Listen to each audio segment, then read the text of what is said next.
Chapter 26. I Ching and Lone Moon had been searching for days in this forest where the spirit chi was thin. They had followed the aura of the fiendish cultivator all the way here. They had sensed the fiendish cultivator's location several times, but they just could not find him. They had searched the entire forest several times without finding anything. Lone Moon was beginning to suspect that the fiendish cultivator had deliberately set up a diversion array. He was just about to leave when Shining, whom he had been searching for a long time, suddenly appeared in front of him without warning. "Master." I Ching was delighted. "You didn't?" Before he could finish speaking, Shining grabbed Lone Moon's collar and said, "Do me a favor." She disappeared again. Before Lone Moon could react, he was dragged away. In the next moment he was pushed in front of a woman. She was a nascent soul cultivator with a beauty that could cause the downfall of countries. However, her entire body was overflowing with yin chi. Fiendish cultivator. Lone Moon took a step back warily. He lowered his voice and said, "Shining, what are you doing?" He turned to see that she was holding a fan-shaped weapon that looked very familiar. My intrinsic Dharma artifact. Why was it in the hands of a fiendish cultivator? Wait. The flute and the jade pendant also looked a little familiar. He subconsciously reached into the storage bag beside him.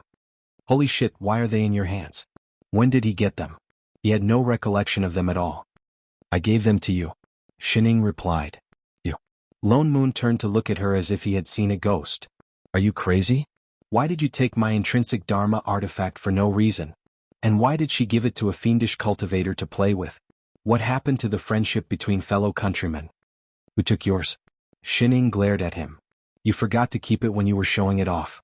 That's why I picked it up." Was there such a thing? He thought about it carefully. He had indeed introduced her to all kinds of weapons before.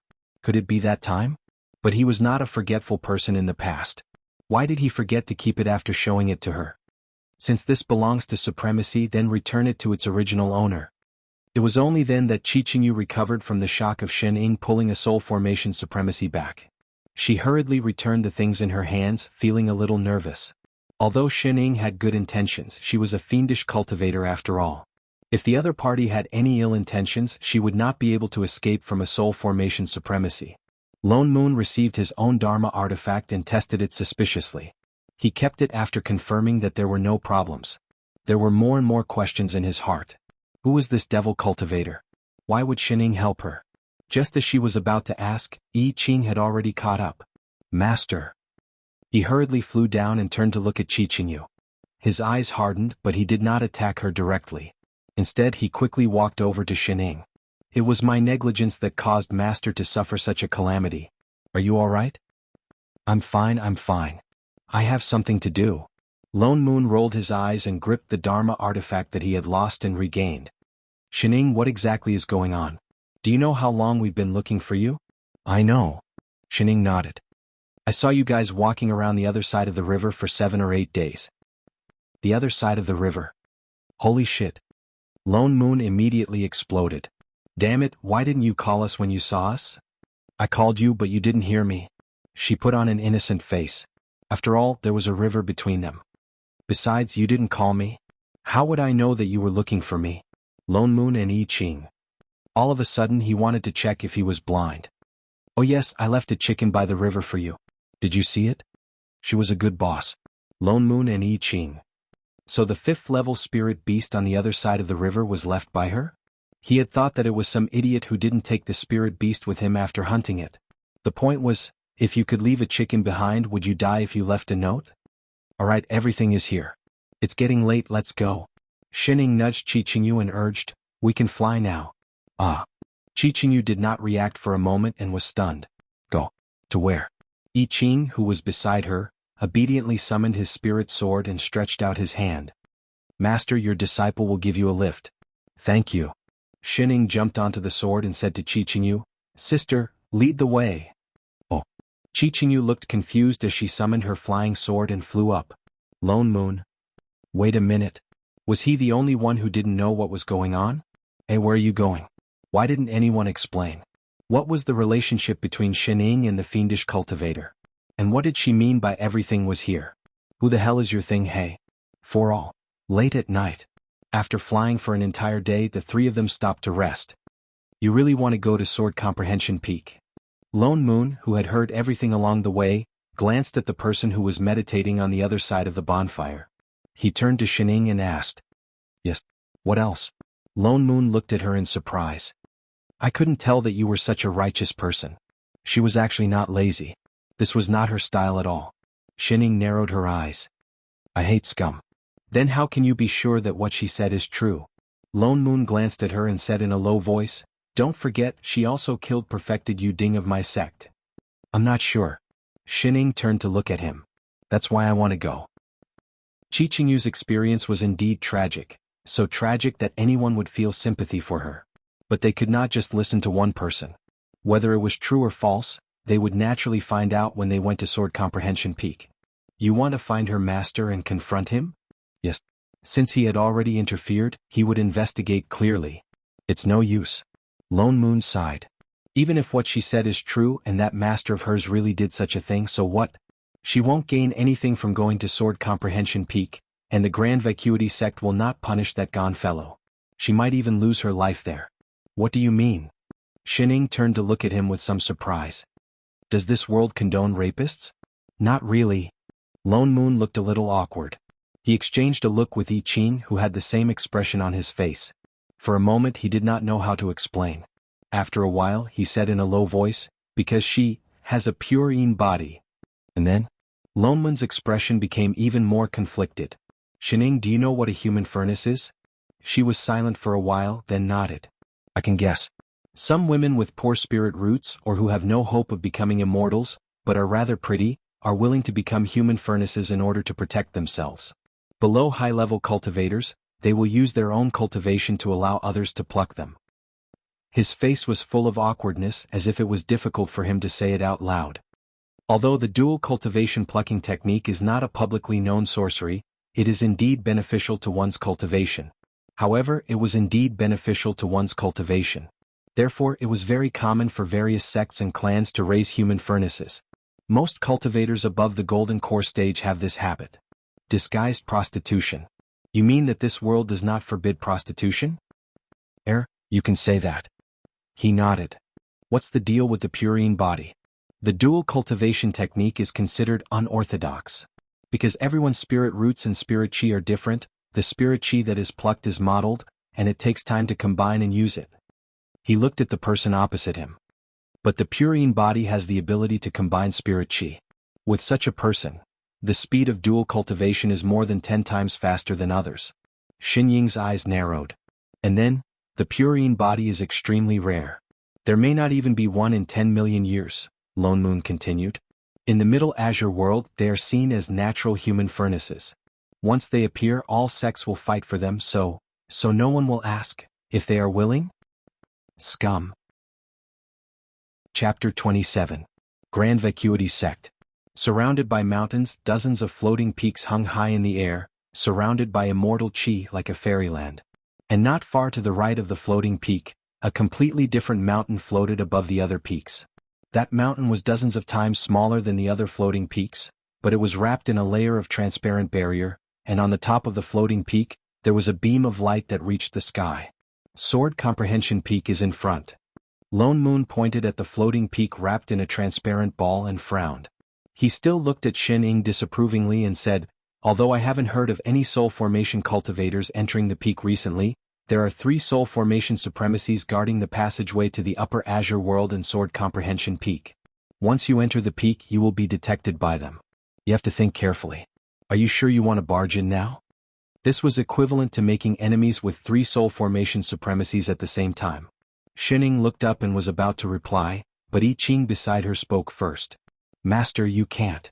Lone Moon was delighted. There were indeed people who understood. He immediately heaved a sigh of relief, as expected of a sword immortal. "Quickly persuade that cheap master of yours." I Ching turned and bowed to Shining, saying with a serious face, "Master, it's almost noon now. You haven't had lunch yet." "What? That's right." Shining nodded in agreement. "Only when you're full will you have the energy to fight. Your disciple will go find some food for you now and start the fire to cook." Thank you. "Master, please wait here for a while, it will be ready soon." Lone Moon. "Where's my knife?" "Oh, you 5 winky face, oh, come back here." Lone Moon grabbed a certain die-hard fan, full of sarcasm suddenly gushing out. Is this the time to find food? Do you think this is a vacation? If you're going to help, can you at least do it properly? Isn't that girl your friend? But I'll get hungry if I don't eat. Master is right. Can't you just bear with it? Starving hurts the stomach. Master is right. I came out in a hurry this time and didn't bring food. Do you have it? Loneman's mouth twitched. He really did have it. Gritting his teeth, he took out a stack of pastries from the storage bag beside him. Here, you didn't finish them last time, so I put them away for you. Eat, eat, eat, eat until you die. Why is there only osmanthus cake? I remember that I didn't finish the last time I ate the Little Heaven crisp cake, lotus pancake, and Korean fish slices. Master, you forgot about the golden milk biscuit. I Ching immediately added. Are you two master and disciple here to collect a debt? Can't you King leave some for me? You can't even remember a person's name. How can you remember this kind of thing so clearly? Here. I'll return them all to you. Are you satisfied now? Oh, thanks. Master, why don't I go hunt a few more spirit beasts? Shut up. Qingyu, who had been watching the entire time. Could he really take revenge with these people? Although Sword Comprehension Peak belonged to the Grand Vacuity sect, it was a Dao field for soul formation cultivators. Moreover, there was a passageway leading to the Upper Azure world. On the other hand, ordinary disciples rarely came here. Finally, after eating and drinking to their heart's content, the group arrived at the bottom of Sword Comprehension Peak without much effort and without alerting the Grand Vacuity sect. Compared to what it looked like from the outside, the spirit chi of the entire peak was much denser. They could even faintly see a floating palace at the top of the mountain. This is as far as I can send you. Lone Moon looked up at the peak and said, If you go any further, you will be discovered. I am a disciple of the Black Heaven sect after all. Most people in the Grand Vacuity sect have seen me before. It would not be appropriate for me to follow you up. If he was discovered, it would be a problem between the two sections. Thank you for your help, Supremacy. Qingyu stepped forward and bowed seriously. You don't have to thank me. I'm not helping you. Lone Moon turned and glared at her. He continued, This is an exception. You are a fiendish cultivator after all. If it were any other day, I would not have shown mercy. What's more, this matter has not been settled yet. Qingyu clenched her fists by her side. I understand what supremacy means. Hey foodie. Lone Moon ignored her. Instead, he nudged Shining and said, I have to make a trip to the Grand Vacuity sect and delay those old fellows. I will try my best not to let them find out that someone has entered Sword Comprehension Peak. You guys better hurry up. All right. Although this Sword Comprehension Peak is not big, it is not easy to find someone. You better split up. Oh yes. He turned to look at Qingyu. What does the person you were talking about look like? Do you have an image? Frowning, Qingyu took out a round white stone and conjured a hand seal. Immediately, the image of a man appeared on the stone. He was dressed in white and looked well-mannered, like a gentleman. Lone Moon took the round stone from her hand and conjured a hand seal. He took out a few talismans and said, Take this. This is a tracking talisman. I have already locked onto this person's aura. It will be easier for you to use this later. With that said, he added worriedly, Remember, do not expose your identity as a disciple of the Black Heaven sect. I do not want to be accused of colluding with a fiendish cultivator. Shining looked up, then at the talismans he was handing over. She shook her head and stuffed them back. There's no need. No need. Lone Moon glared at her. Can you find someone with just your eyes?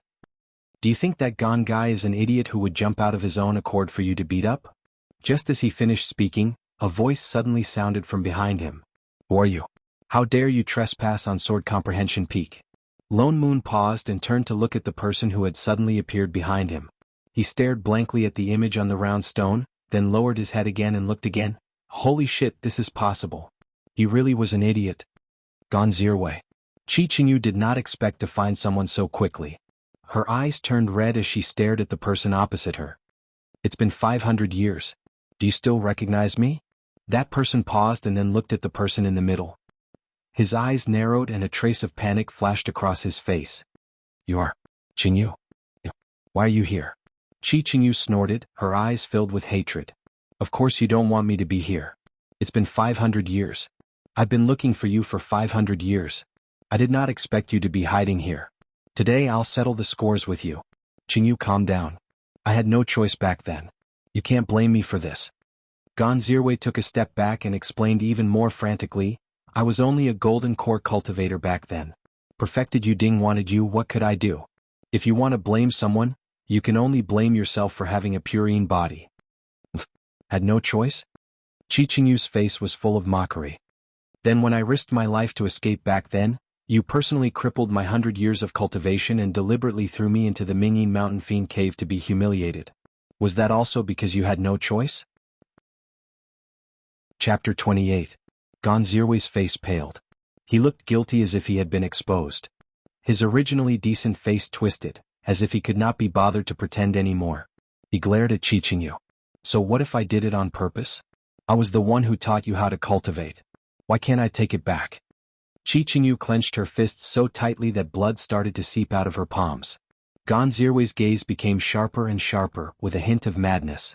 I accepted you as my disciple out of kindness, but you used some tricks to dream of forming your nascent soul within 100 years.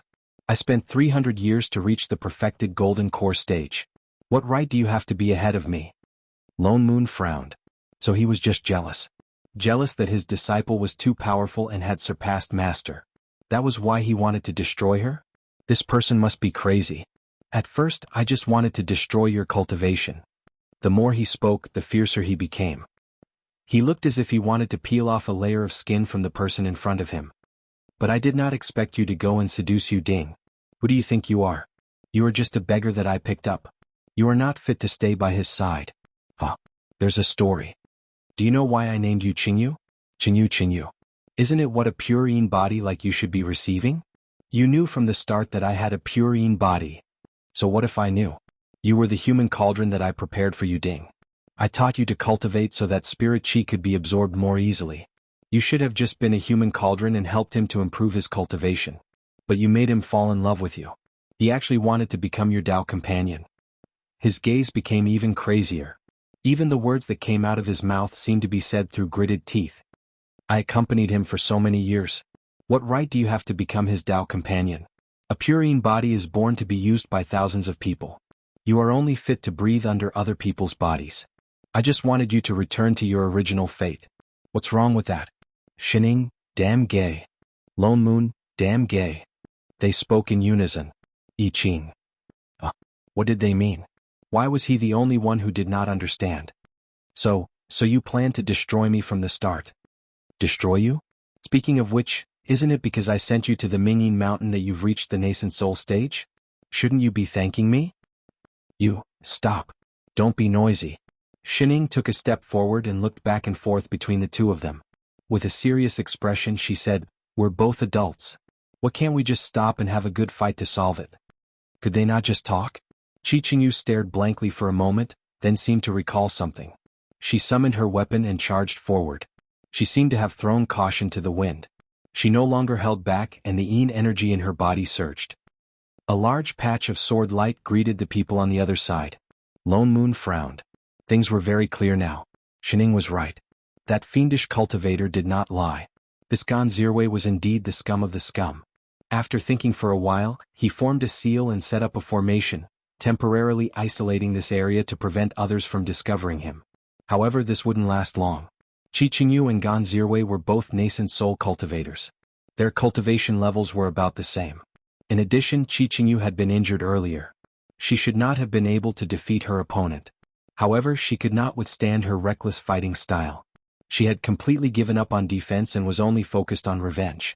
What's more, fiendish cultivators had more tricks up their sleeves than immortal cultivators. In a short while, Gonzirwei was losing ground. He was being forced into a corner. This could not go on. Lone Moon's expression darkened. Just as he was about to activate his spirit chi to end the battle quickly, Qi Qingyu suddenly shouted, Don't come over. She spat out a mouthful of blood and glared at the person on the other side, who was also in a sorry state. Thank you for your kindness, but I want to take revenge with my own hands. With that said, she attacked again. Lone Moon's foot paused for a moment, but he retracted it after a while. Gonzirwei's expression grew uglier and uglier. Qi Qingyu was clearly thinking of perishing together with him. No, he could not die here. He had gone through so much to form his nascent soul. Qi Qingyu, don't forget that this is Sword Comprehension Peak. Even if you kill me, you won't be able to leave this place. He threatened loudly. The supremacies on the mountain will discover this place soon. I never intended to leave this place alive. She was completely unaffected by his threat. Her attacks became more and more fierce. We can't stay here any longer. Lone Moon frowned. The Grand Vacuity sect will discover this place sooner or later. I have to go out and fool them. As for those people on the mountain, Shining, Shining. Where's Shining? I Ching was also stunned. He turned around and looked around, only to find that the person who had been standing beside him had disappeared. Holy shit. When did she leave? Sword Comprehension Peak. 3 soul formation supremacies were sitting in a circle in the Grand Hall. Between the 3 of them, a beam of white light shot up into the sky. Within the light, there were faint shadows of immortal mountains and auspicious clouds. This was the only passageway from the Middle Azure World to the Upper Azure World. Suddenly, one of them opened his eyes. Just now, someone used the Jade token of Sword Comprehension Peak. Really? The person beside him also opened his eyes. Senior brother Qing Yun, did you sense who it was? Not yet. Qing Yun shook his head. But since he came in, he will come up the mountain soon. We'll know then. Sigh. Another soul formation supremacy sighed. Nowadays, there are fewer and fewer soul formation cultivators in the Middle Azure World. It's been almost 100 years since someone was willing to ascend to the Upper Azure World from here. Now that the spirit chi is thin, it's normal for this to happen. Qing Yun also sighed. Anyway, our mission is to bring fated people to the Upper Azure World. That would be considered as fulfilling the Master's instructions. It doesn't matter how many people there are. It's quality, not quantity. If it's someone with mediocre qualifications, I'm sure the Master will not be satisfied. Why should I be so anxious? But the 3 of us have been guarding this place for hundreds of years. Who knows how long more we have to guard this place? When will the Master allow us to go back? That's right, I've had enough of this rundown place. The spirit chi is thin and the resources are scarce. If we continue to waste our lives like this, I'm afraid we won't have any hope of ascending to immortality. That's right, it's just a small Middle Azure world. Why make the 3 of us guard this place together? The resources we receive are so little and our cultivation has been stagnant for so long. We might be laughed at when we go back. Forget it, it's the Master's orders after all. What can we do? As long as we can send a few people with good qualifications to the Upper Azure World, I'm sure the Master will allow us to go back. So I just hope that this time. He suddenly stopped mid-sentence and his eyes widened. Why do I feel the aura of a fiendish cultivator at the foot of the mountain? The other 2 sensed carefully and were shocked as well. It's indeed the yin chi of a fiendish cultivator. Could it be that a fiendish cultivator took the opportunity to break in? I wonder who it is this time. It's me. Just as they finished speaking, a voice rang out beside them. The 3 of them jumped in fright and turned to look.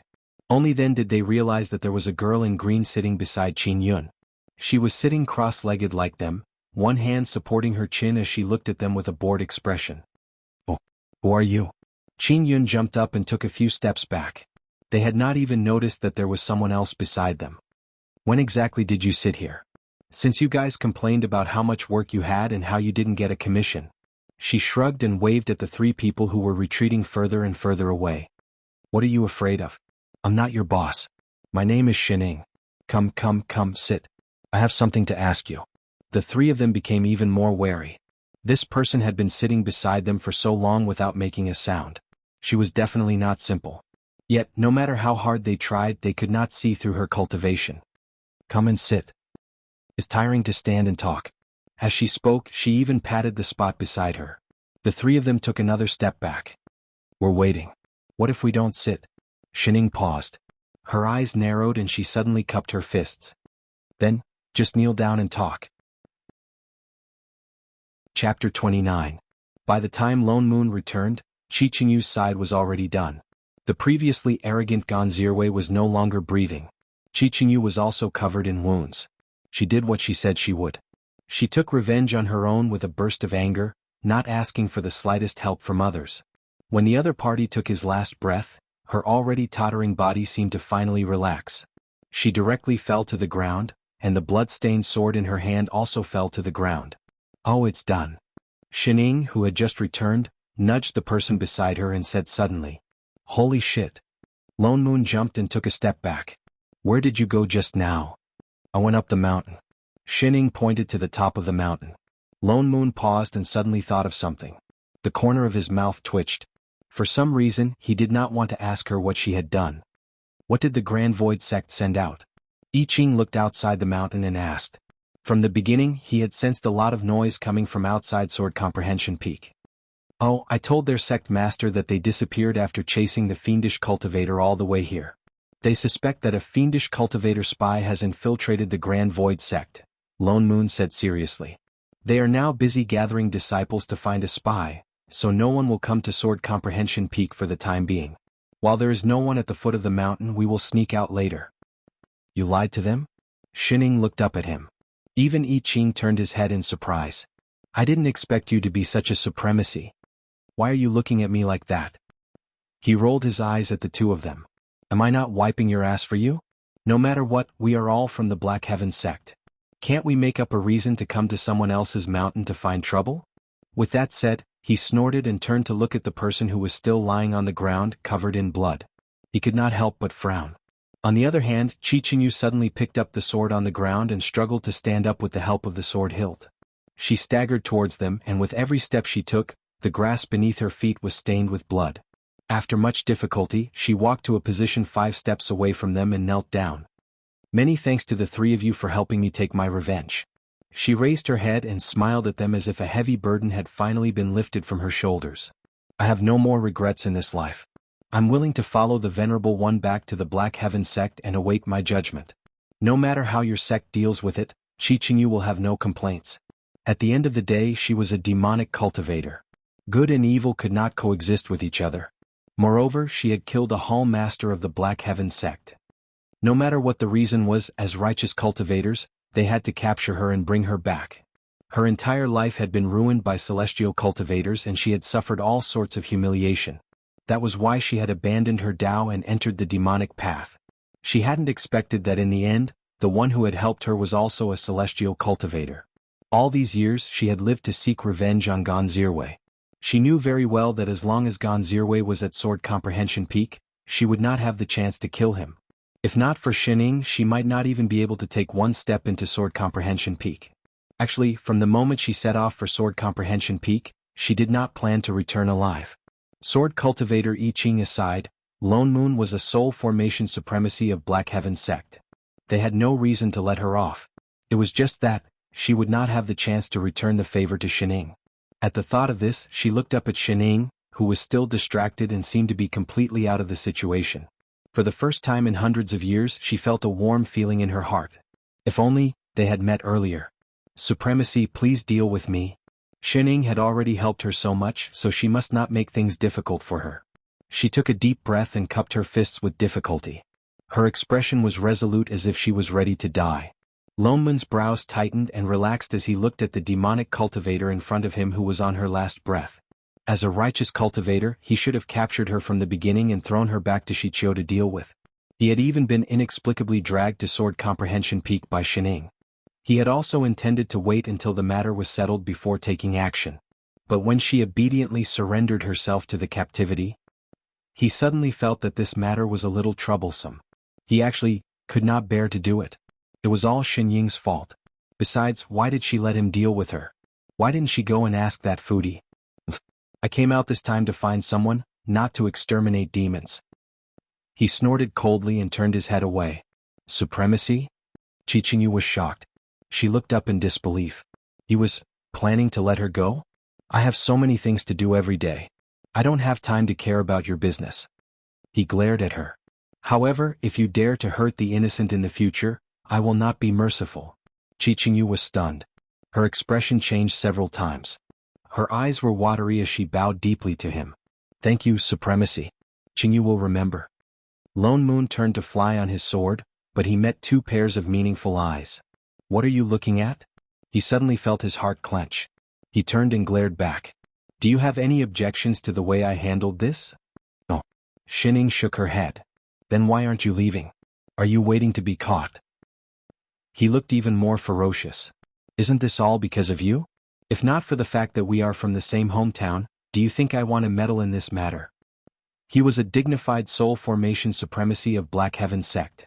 It was not easy for him to abuse his authority. Oh, your head. Hurry up and leave.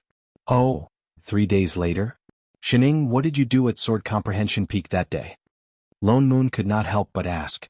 After all, Qi Qingyu had been dealing with Gonzirwei for a long time. She was also a fiendish cultivator. There were 3 soul formation cultivators on the mountain. It was impossible that none of them had noticed her. Yet, from beginning to end she did not appear at all. I asked about something, Shining replied lazily. About Gonzirwei? He paused. What did you find out? Shining glanced at him and changed to a more comfortable position. She continued to stand. That gone? Gonzirwei? Oh, he did not die unjustly. Qi roasted chicken gal. Do you only King remember roasted chicken? She was not the first human cauldron that Gonzirwei found for Yuding. I heard that he had many disciples in the past, all female, but none of them lived long. Later, roasted chicken gal turned into a demon and formed a nascent soul. She sent her fiendish cultivators to look for him. He realized that there was danger, so he hid in Sword Comprehension Peak. In that case he indeed deserved to die. Lone Moon frowned. But why was he at Sword Comprehension Peak? Although it was common to raise human cauldrons in the Middle Azure world, it was too evil to specially take in disciples and train them into human cauldrons. His disciples could not all have purine bodies. The 3 sects and 6 schools would not allow such behavior. Not to mention protecting him. The old men said that he was related to someone in the Upper Azure world. That was why they made an exception and let him in. Nominally, he was a disciple guarding Sword Comprehension Peak. Once he reached the soul formation stage, he could directly go to the Upper Azure world. Upper Azure world. Lone Moon was shocked. No wonder he formed his nascent soul despite his ordinary aptitude. So it has something to do with the Upper Azure world. Shining suddenly looked up and gave him a meaningful look. You believe me? Ah? What did she mean? Yuding. She suddenly said a name. Lone Moon was stunned. Suddenly he thought of something. His eyes widened. You mean? Before Shining could answer, he stood up, turned around and flew towards Elixir Peak in the direction of Jade Tripod. Half an hour later, he returned with a complicated look on his face. He held a few bottles and jars in his hands. He placed them on the table in front of Shining, his brows furrowed. You guessed right. The thing that really has something to do with the Upper Azure world is Yuding. Chapter 30. Lone Moon found a secret chamber on Elixir Peak. It was so well hidden that he would not have found it if he was not proficient in array formations. However, that secret room was just an ordinary alchemy room. As the Hall Master of Elixir Peak, Yuding was in charge of the entire Elixir Peak. He was an 8-stage alchemist and more than 90% of the elixirs in Black Heaven sect came from Elixir Peak. As the Hall Master, it was normal for him to open the furnace to refine elixirs. There was no need for such a secret chamber. Lone Moon was puzzled until he saw the bottles of elixirs that had not been put away in time. Among those elixirs there were level advancement elixirs. These elixirs were not limited by the user's cultivation level and could be used by high-level cultivators, even soul formation cultivators. Eating these elixirs could directly increase one's cultivation level. It was just that the ingredients were extremely rare and many of them had long gone extinct in the Azure world. There was no way to refine them. But there was more than one bottle in Yuding's secret chamber. Unless, he poured out one of the elixirs and released his divine perception. Indeed, there was a faint black qi lingering around the elixir. It was rumored that there was an extremely sinister method to refine the body of a living cultivator into elixirs. The elixirs could preserve 10% of the cultivator's cultivation level when they were alive. Eating it could directly increase one's cultivation level. But this method was extremely troublesome. No cultivator would want their cultivation level to be stolen. So even if the elixir was formed, the violent spirit qi contained in the elixir could very likely backfire on the person who consumed it. Unless the person being refined had an extremely gentle attribute of spiritual qi. For example, a water or wood spirit root. Coincidentally, a water or wood spirit root was also recognized as the most suitable person to use as a human furnace. Yuding must have built a secret chamber to hide the fact that he had been using living people to refine elixirs. And his elixir refining ingredients were the human furnaces that Gonzirwei had given him. No wonder there was such a heavy grievance in these elixirs. They had been plucked when they were alive and refined into elixirs before they died. Lone Moon could not help but shudder. Just looking at the number of elixirs, who knew how many people had died in their hands? The strange thing was that Yuding's cultivation level had not increased after so many years. It was obvious that he had not touched these elixirs. This meant that there were other people above him. Combined with what Shining had said before, the people behind them were definitely from the Upper Azure world. At the thought of this, Lone Moon was shocked. Now that Yu Ding was dead, would the person behind him directly target Black Heaven sect? There were countless high-level cultivators in the Upper Azure world. Although the Black Heaven sect was the top sect in the Middle Azure world, it was nothing compared to the Upper Azure world. But he immediately denied this idea. No way. The Upper Azure world could not wait to cover up the act of refining elixirs with a living person. Why would they jump out and admit to it? Gon Zirwei hiding in Sword Comprehension Peak instead of escaping to the Upper Azure world was proof enough. The people behind them were probably not people who could do whatever they wanted in the Upper Azure world. Although Yu Ding had committed a heinous crime, the key point was that no one knew that he was from the Upper Azure world after so many years in the Black Heaven sect. The reason he hid his identity was probably not as simple as helping the people of the Upper Realm to refine pills. There must be some other purpose. What were the people from the Upper Azure world trying to do? He could not help but think of the Grand Vacuity sect. Everyone knew that although the Grand Vacuity sect was one of the 3 sects and 6 schools, it was actually just a puppet of the Upper Azure world. Did they want the Black Heaven sect to become the second Grand Vacuity sect? He couldn't help but feel a lingering fear. Fortunately, he had discovered it in time. He didn't expect that a fiendish cultivator would be involved in so many things. At first, they thought that Shining was just taking pity on the fiendish cultivator and dragging them along. Who would have thought that there would be such a big surprise hidden behind? Shining usually looked like an unreliable person, but her thoughts were so sharp and to the point. Shining, could it be that you already guessed that there was something wrong with this? For the sake of Black Heaven sect, you... Where is he? Before he could finish his sentence, he realized that the person who had been sitting in front of him had returned to his room and was holding a green leaf with a look of disgust. Chef, what is this thing that smells like coriander? Melancholy for seasoning. Don't put it next time. I hate coriander. Yes, master. No problem, master. Lone Moon. F*** King retard. Straight face, he was really blind to think that such a foodie was someone who cared about the big picture. Also, Sword Immortal, have you calmly accepted the title of chef? Do you have to be so fast? For all. Lone Moon immediately told Sect Master Shichio about Yu Ding. Shichio was also frightened. Fortunately, he had discovered it in time and it didn't cause any big trouble. But after all, this was the Upper Azure world. In addition, they didn't know who the mastermind was. They could only swallow this loss and pretend that nothing had happened. It was just that the pursuit of Qingyu had finally stopped. Here to freeload again? Shining glanced at this fellow who had nothing better to do and came to chat all day. She waved her hand and said, "It's not mealtime yet. Chef isn't back yet.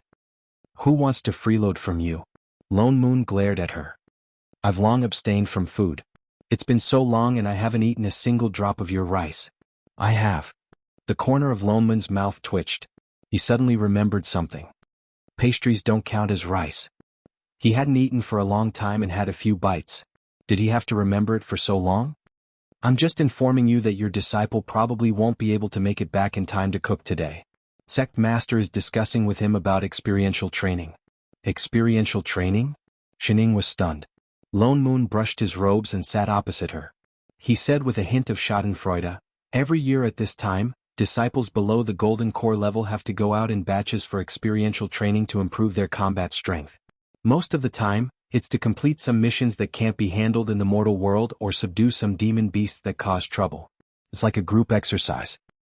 "What does it have to do with Chef? Isn't he a nascent soul cultivator?" "It doesn't have anything to do with him." Lone Moon continued, "In the past, only one Golden Core cultivator was needed to lead the team to ensure the safety of the disciples. But this time, the sect received a request for help. There seems to be a powerful demon in the south. It said that it's at the 9th level. Ordinary Golden Core cultivators can't deal with it at all. And the various hall masters are busy investigating the incident with Yu Ding and are not in the sect. That's why Shichio thought of your chef." "Oh. Forcibly expropriated? How long will the experiential training take?" "Not necessarily. At least 3 to 4 months at most. It's hard to say for half a year to a year." "A year?" The corner of Xinying's mouth twitched. A formula suddenly appeared in her mind. Experiential training equals no chef equals no one to cook equals about to run out of food. She turned to look at Lone Moon beside her. It was equivalent to a year of pig's feed. "No way." "What's with that look?" Lone Moon frowned. Why did he feel that she was scolding him in her heart? "This has nothing to do with me. It's the sect's arrangement. Besides, he's a guest elder." Bringing disciples for experiential training is... Before he could finish, Shining suddenly stood up and said with a serious face, "Are family members allowed for experiential training?" Chapter 31. Shining caught up with I Ching at the entrance of the Black Heaven sect. "Master, are you really coming along?" He was surprised by Xin Ying's sudden decision. "You're my chef, disciple." Shining patted his shoulder and said earnestly, "It's normal to worry about you since you're going to train. But, this isn't my training. This was just a simple sect mission." He only needed to send the disciples to the designated location and ensure their safety. Could it be? He suddenly thought of something and his eyes lit up. He looked at Shining excitedly and said, "Master, are you trying to remind me that no matter what kind of mission it is, it's actually a way of training for me? I can't underestimate it and I have to be fully prepared for everything?" "Don't worry, Master. I understand." Not entirely. As long as you're happy." "Not really?" I Ching was stunned. He lowered his head and thought seriously for a while. His eyes widened again. "Could it be? Master thinks that something special will happen on this trip and that it will be a test for my cultivation and is worried that I can't handle it?" Yes. Forget it."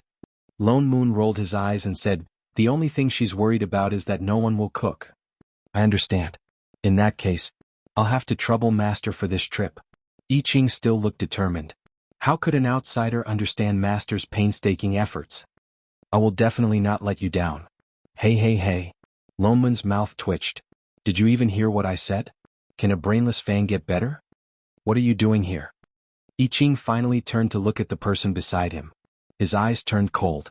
Here to steal his skills again. Lone Moon's heart turned cold and his stomach ached. Sword Immortals didn't even call him supremacy anymore. Wasn't the difference too big? What? She can go but I can't? How could he treat her so differently? "I saw that this trip is dangerous and came to protect these little disciples out of kindness. Can't I?" He was so bored now that she was gone. I Ching's expression turned even colder, but he really had no reason to stop him.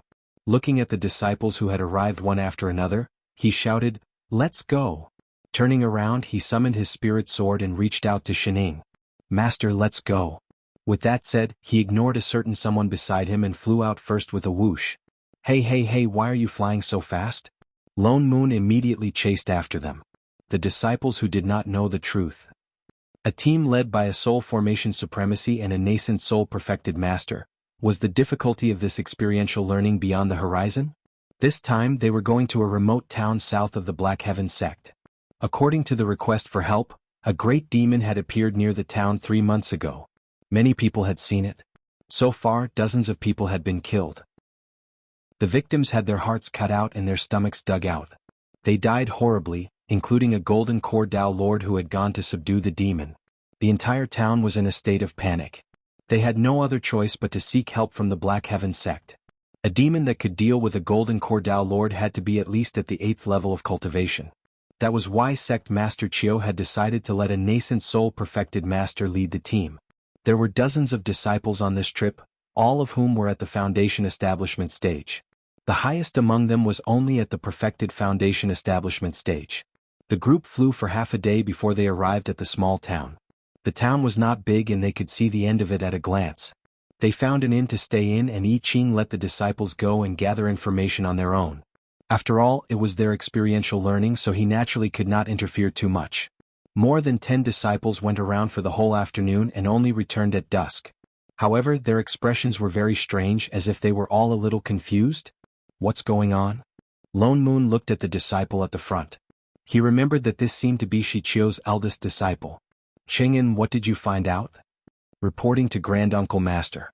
Cheng'en stepped forward and replied with cupped fists. We wanted to ask those who had seen the demon appear and find out what kind of demon it was. However, after asking, we found out that more than half of the people in this town had seen this demon. Oh, so arrogant. Lone Moon frowned and motioned for him to continue. They said that this demon only appears in the middle of the night.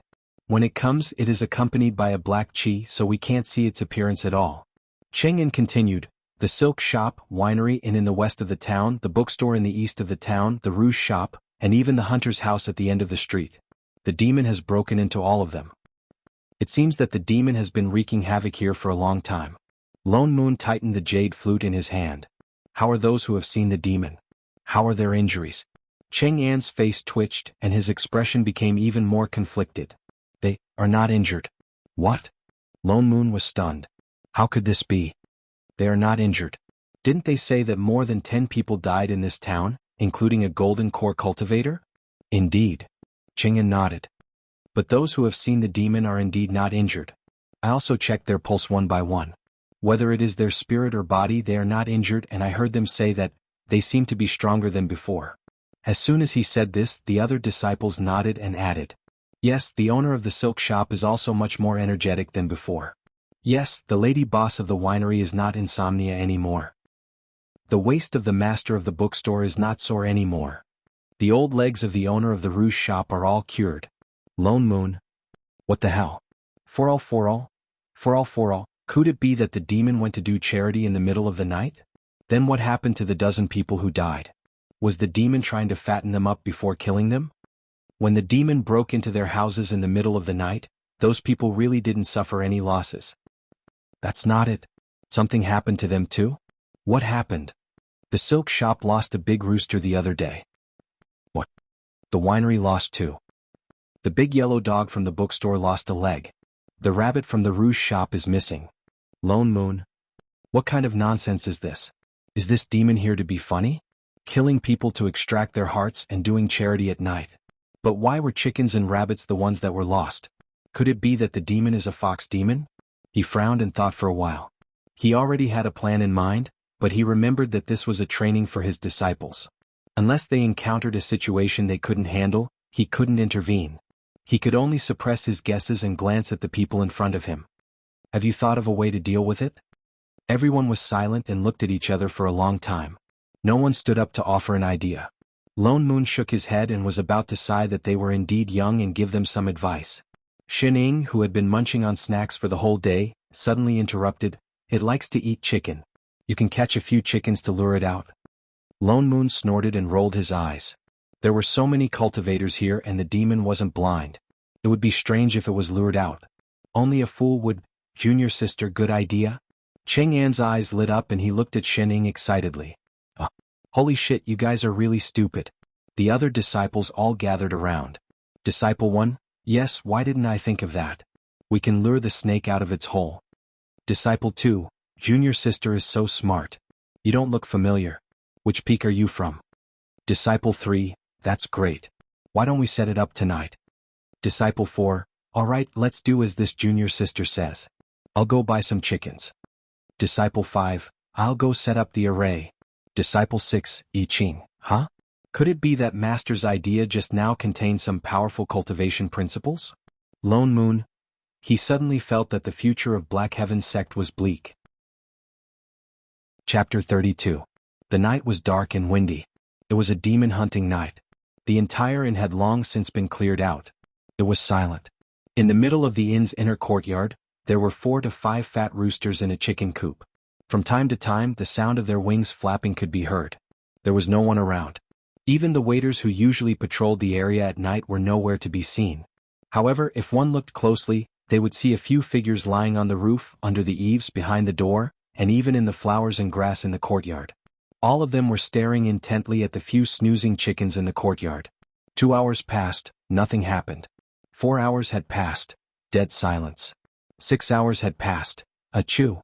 Lone Moon couldn't help but sneeze, attracting dozens of condemning gazes. His heart tightened. Damn it, he must be crazy not to stay up in the middle of the night to mess around with these idiots.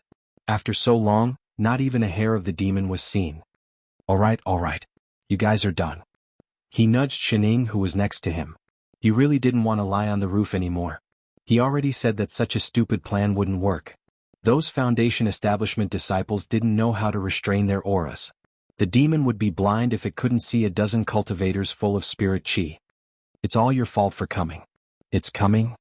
As soon as he finished speaking, a disciple called out in a low voice. A cloud of black chi suddenly descended from the sky. Lone Moon, holy shit. There really was a blind demon. The cloud of black chi pounced on the chickens in the coop as soon as it landed. There were a few crows in the courtyard. After 2 breaths, the chickens were gone. There seemed to be a yellow mass among the chicken feathers in the coop. Air. The black chi trembled and seemed to burp. Its body grew bigger and floated up again as if it was going to fly away. "Catch her!" Chingen shouted. Instantly, the array formation in the courtyard lit up. The disciples who had been lying in ambush rushed over with their weapons. The black gas seemed to be startled. It quickly spun around on the spot and began to jump up and down under the attacks of the disciples.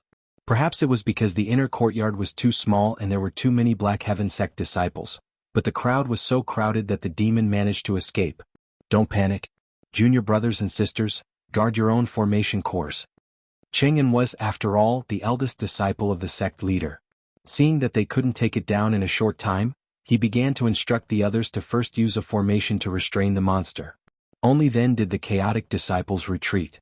But it was precisely because of this retreat that the black gas instantly drilled out from the crowd, seized the opportunity to soar into the air, and rushed towards the right direction.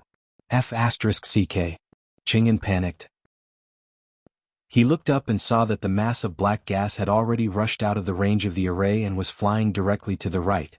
And the one guarding there was Xining Lone Moon I Ching. Chingen stopped in his tracks. Remembering that this was their training, he immediately shouted at Xining, "That junior sister, stop it." Xining paused. The ball of black chi was already right in front of her. It was a chubby ball with two black tails trailing behind it, swaying back and forth. She subconsciously reached out to grab it and gently pulled it down. Meow! A blood-curdling scream pierced through the sky. That thing fell on the roof with a thud. The black chi on its body dissipated, revealing a black-clothed youth. There were two black ears on his head and two chubby tails on his back. Cat cosplay? A two-tailed civet cat. Lone Moon took a step forward in surprise. Wasn't this a 6th-level demon? Wasn't it supposed to be an 8th-level demon? The transformed civet cat looked to be about 10 years old. Perhaps it was in pain from the fall, but it pitifully hugged its big tail and blew at it. Its green eyes were filled with tears, as if it was about to cry in the next second. Meow. It looked up weakly at the three of them. Suddenly, as if it had thought of something, it turned around and took out a lump of yellow from its bag and pushed it in their direction. Lone Moon took a closer look and found that it was actually a piece of gold. What did it mean? Was it bribing them? Seeing that they were not moving, the civet cat was stunned. It took out another piece of gold from its bag and placed it side by side with the previous one. The three of them. This was a sensible civet cat. Seeing that they were still not moving, the civet cat demon gritted its teeth and poured out all the gold in the bag. Suddenly, 7 or 8 pieces of gold fell from the roof. It looked at them weakly and said, "No, no more meow." The corner of Lone Moon's mouth twitched. It was not that he thought it was too little. Where did this demon that did not forget to pay for eating chicken come from? Tell me, why did you harm people? Ignoring the pile of gold as much as possible, Lone Moon took a step forward and pointed the jade flute in his hand at the civet cat on the ground. Meow. The civet cat trembled in fear, tears welling up in its eyes. It shook its head vigorously. Exalted immortal, have mercy, meow. I didn't do it? Although I'm not a vegetarian, I'm a pure house cat. I've never harmed anyone, good meow meow. Don't even think about quibbling. Lone Moon's voice deepened. Do you dare say that the chaos in this town was not caused by you? I ate a few chickens secretly. That was because I was hungry, meow. The civet cat cried even louder, its face full of grievance. But I paid for them. Really, I didn't harm anyone. It pointed to the gold on the ground and began to count with its fingers. I also cured Uncle Wang's waist injury, Uncle Lee's foot pain, Uncle Zhao's rheumatism, Auntie Sun's water imbalance. Stop, stop, stop. What nonsense, a little civet cat demon like you knows quite a lot. Then how do you explain the dozen or so people who died in the town, and the golden core cultivator who had his heart cut out and his stomach dug out? That was all done by that 8th-level fox demon. The civet cat seemed to think of something and trembled all over. I passed by here 10 days ago and saw it harming people. It even wanted to snatch my things, but I couldn't beat it. I had to hide in the town. Hide? Lone Moon was stunned. A moment later, his eyes widened. You mean the town's protective array is still there? Thinking of this, he immediately conjured a seal. A bright light flew out from his fingertips and rushed to the sky. In a moment, a transparent protective shield appeared above the town, covering the whole town. It really was there. Every town under the protection of the Black Heaven sect would set up a protective array in the town to prevent demons, beasts, and fiendish cultivators with malevolent chi from entering and harming mortals. Therefore, without breaking through this layer of protection, there was no way to enter the town. When he first received a request for help from this town, saying that there were demons causing trouble in the town, he subconsciously thought that the protective array had long been broken. That was why no one thought to check, but he did not expect it to still be there. And the reason why this civet cat could enter was probably as it said, that it had never harmed anyone. That was why there was no trace of malevolent chi on its body and it did not trigger the array. Chapter 33. There's really another 8th level fox demon? Meow meow meow. The civet cat nodded vigorously. Then you came out so late at night to scare people. Don't tell me, you're trying to stop people from going out of town in case they encounter the fox demon? Meow meow meow. It nodded frantically. They'll be caught by the fox demon if they go out. I've tried very hard to stop people from going out of town, meow. Holy shit, it's true. No wonder the people who saw the demon were either merchants or hunters. You're a civet cat. Why didn't you go eat fish? Why did you eat someone's chicken? Lone Moon rolled his eyes at the demon. He had heard from Shichio that the people who died had deep claw marks on their bodies, and the wounds were thin and long. Most of the poultry lost in town were chickens, so he guessed that it might be a fox demon. He had never thought there would be 2 demons. But the chicken is delicious, meow, the civet cat replied weakly. Shining nodded in agreement. I love to eat chicken too. You're a foodie, is there anything you don't like? Lone Moon glared at Shining. Which side are you on? Wait, what are you picking up? Xinying's hand froze. Out of habit, I want to loot? Who doesn't want to loot when eating chicken? Loot your ass. Do you think this is a game? You just want to pick up money, don't you? I saw you putting it in your pocket. Put the gold down. Tisk, stupid teammate. What did you say? I dare you to say it again. Master. I Ching silently stepped forward and reminded him, gold is meaningless to cultivators. Lone Moon heaved a sigh of relief. Fortunately, the intelligence of a sword immortal was still there. Cultivators all use spirit stones for transactions. Why don't? He suggested seriously, let the civet cat exchange it for spirit stones. Good idea. Lone Moon, enough? Are the 2 of you here to subdue the demon or to extort? On the first day of the trial, the demon was caught, but the matter was not resolved. Lone Moon had a headache. An 8th level fox demon was equivalent to a late-stage golden core cultivator. It was obvious that this batch of disciples could not deal with it. That demon could only be dealt with by him or I Ching. But the outside world was so big, where could they find a fox demon? What does that fox demon want from you? Shining, who was squatting by the side and watching the show, suddenly poked the civet cat beside her. The civet cat stiffened for a moment. It had been trying its best to appear well-behaved, and the only thing missing was the word, house cat, written on its face. Its upright body tilted slightly, and its expression became flustered. Its big round eyes darted left and right, looking as if it wanted to say something but didn't dare. Lone Moon's expression turned cold. Only then did he remember this problem. Lone Moon was just about to instruct her to keep an eye on the other disciples when he realized that the person who had been sleeping beside him just now had disappeared. And she even took the civet cat with her. Holy shit, when did she leave? Lone Moon looked in the direction of the demonic chi. He had no choice but to raise his hand and set up a few layers of array to protect the entire inn. Then he turned to the disciples and said, you guys wait here for a while. Remember not to walk out of the array easily. We'll be back soon. With that said, he flew in the direction I Ching had gone. The place they were going was not far. It was just at the east side of the town. It was originally a deserted place, overgrown with weeds, but there was a dry well in the middle of it.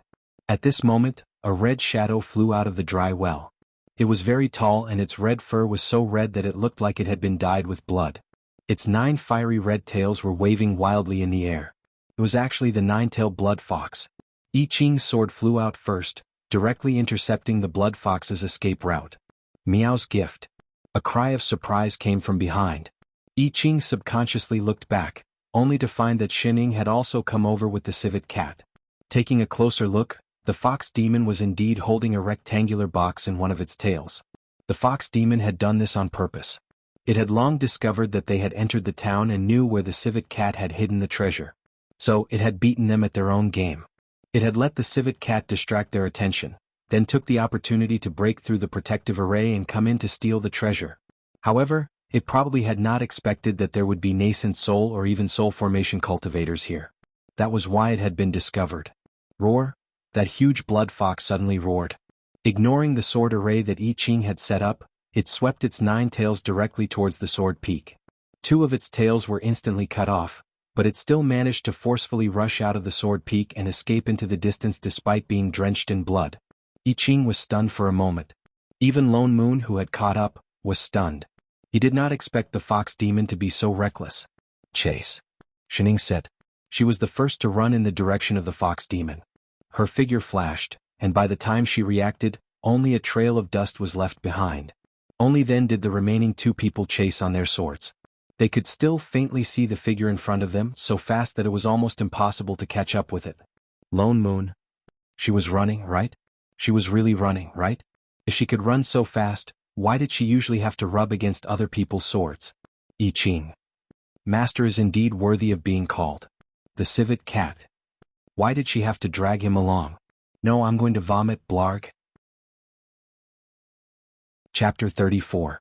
Instead of saying that I Ching and Lone Moon were chasing the fox demon, it would be more accurate to say that they were chasing Shining, because her speed was too obvious. They only stopped when they reached the entrance of a cave. Shining was just standing at the entrance of the cave, in a daze? The fox demon hid in the cave? Lone Moon flew down and asked, "Why don't you go in?" Shining turned and glanced at him. She was expressionless, but Lone Moon could see the contempt in her eyes. "Don't you think there are a few words written at the entrance?" "Words? What words?" Lone Moon looked confused. But she reached out and pointed at the entrance of the cave. "There's a trap, come quickly." Air? Indeed, the fox demon clearly knew that someone was chasing it. It could have hidden anywhere, but it ran into a cave that looked like a dead end. Nobody would believe that there was no preparation inside. Then what should we do? There's no other way. Lone Moon frowned. We can't let the fox demon refine a nascent formation pill. Otherwise, it will become a demon king after eating it, and it will be even harder to deal with. Master. I Ching stepped forward and suggested, "This cave doesn't look deep. Why don't I use a sword array to force it out?" A sword array? There was such a sword array? Shining nodded. I Ching immediately conjured a seal, and the sword in his hand turned into a sword array. Along with the spirit chi, it flew into the sky. In an instant, the sky was filled with a dense rain of swords. I Ching changed the seal in his hand, and the rain of swords began to gather in the sky. In a short while, it turned into a huge golden sword that reached the sky. I Ching leaped into the air, and his entire body seemed to melt into the huge golden sword. Suddenly the sky was filled with sword chi. Lone Moon's heart jumped. Even he might not have such sword chi. He was indeed a sword immortal. It had only been a few days and he had already completely understood and integrated his sword intent. He was excited. He saw I Ching's sword move change again. He raised his right hand suddenly and shouted with a solemn expression, "Break!" The huge sword immediately came crashing down. With a boom, it directly split the cave in front of them into 2. However, the giant sword did not stop. Instead, it changed its direction. It sliced sideways, vertically, diagonally, as if it was slicing vegetables. Once again. And again. Lone Moon, who had been anticipating a big move, for all, Ngungro flips table. So it's just smashing. Hey, this is called forcing it out? This is clearly a demolition, okay? Don't think that I can't recognize you because you're not using an excavator, you bastard. Wait a minute. Why did this move look so familiar? Holy shit, wasn't that the sword Shining used to split the sea apart? You really know how to apply what you've learned. Master. Seeing that the cave had already been cut into a pile of rubble, I Ching flew back. All right. There were no more traps. Thank you for your hard work. Hard my ass. Where's the fox demon? Where's the fox demon? What happened to forcing it out? They haven't even come out yet. Raccoon. These people are so scary. Meow Meow wants to go home. Lone Moon took a few deep breaths before he could suppress the curses in his heart. He released his divine perception and began to search for the fox demon among the rubble in front of him. The strange thing was that the demonic chi that had been so obvious earlier had suddenly disappeared. He paused and stepped forward. The fox demon is gone. I Ching also paused. He released his divine perception and indeed there was no trace of the fox demon. I've been paying attention to the surroundings just now. I didn't see it escape. It must still be here. Indeed, if the fox demon could slip away under their noses, it would not have had to break 2 of its tails to escape. One must know that the blood fox's tails were its cultivation level. Losing 2 tails at once was a huge sacrifice to its cultivation level. What's that? The two of them were about to search carefully again when Shining suddenly pointed to a place and asked. Lone Moon looked in the direction she was pointing. There was still a pile of rubble there. There was nothing special about it. Out of trust in Shining, he quickly walked over and gently brushed the pile of rubble. These rocks are floating, meow. Cats had the best night vision. The raccoon could tell at once that something was different. But because it was not floating high, it could not be seen just now. Lone Moon was shocked. He immediately conjured a wind seal and swept away the rubble around him. Below him was an intact stone slab. There was not the slightest crack after I Ching had smashed it. And on this stone slab, there's an array formation on it. Lone Moon shouted. The lines on the stone slab were clearly traces of an array formation. It was just that because there was no spirit chi to activate it, he could not see it for a moment. What's the use of this array formation? I Ching asked. Shining and he were both laymen when it came to array formations. Lone Moon carefully looked at the array formation. After a while he said, this looks like an isolation array, but the Dharma talisman on it is different from ordinary array formations. It looks quite old. He frowned. But the fox demon must be hiding under it. With that said, he directly mobilized his spirit chi and pressed one hand on the stone slab. For a moment, the lines on the stone slab seemed to be lit up. They lit up instantly and became bigger and bigger until they spread to the entire pile of rubble. Rubble of all sizes floated up, and the stone slab under their feet began to move slowly in all directions. It's open. Lone Moon reminded them and signaled for everyone to step back. In a short while, a huge pit appeared on the ground. The pit was so deep that they could not see the bottom. There was also a faint, strong stench coming from inside. Demonic chi. I Ching looked up at the two. It's that fox demons. It's really hiding down there. After it, Lone Moon said and jumped in. This fox demon was also very cunning. No wonder it wanted to hide back in the cave. It was dark in the cave. If they escaped into it, they would definitely not be able to find this array formation. Naturally, they would not be able to find it. But it probably did not expect that they would split the cave open. The cave was very deep. They flew down for a full 2 minutes before they landed on the ground. It was pitch black all around. Lone Moon raised his hand and summoned a ball of fire to light up the surroundings. Only then did they see clearly that there was nothing around them. It was quiet. But there was no sign of the fox demon. The demonic chi was so strong. It's so smelly here, meow. Once they jumped down, the civet cat covered its nose and subconsciously hid behind Shining. Shining looked around and reached out to touch the mountain wall. But her hand was smeared with red. Hey, is this mountain bleeding? Blood? Lone Moon was stunned. He immediately walked over and looked at the dripping mountain wall. He thought that the soil here was red, but upon closer inspection, he realized that it was not red at all. It was clearly dyed red with blood.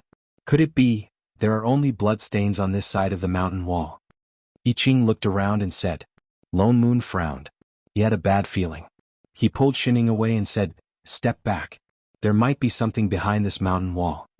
He conjured a seal and the jade flute in his hand turned into a sword move. Dozens of sword chi instantly hit the stone wall. With a loud bang, the mountain wall in front of them collapsed, revealing an even wider space. The strong smell of blood hit their faces. Everything was red. Be it the surroundings or the ground, there were bloodstains everywhere. There were also some decomposed limbs scattered on the ground. In the middle of the space stood a square platform.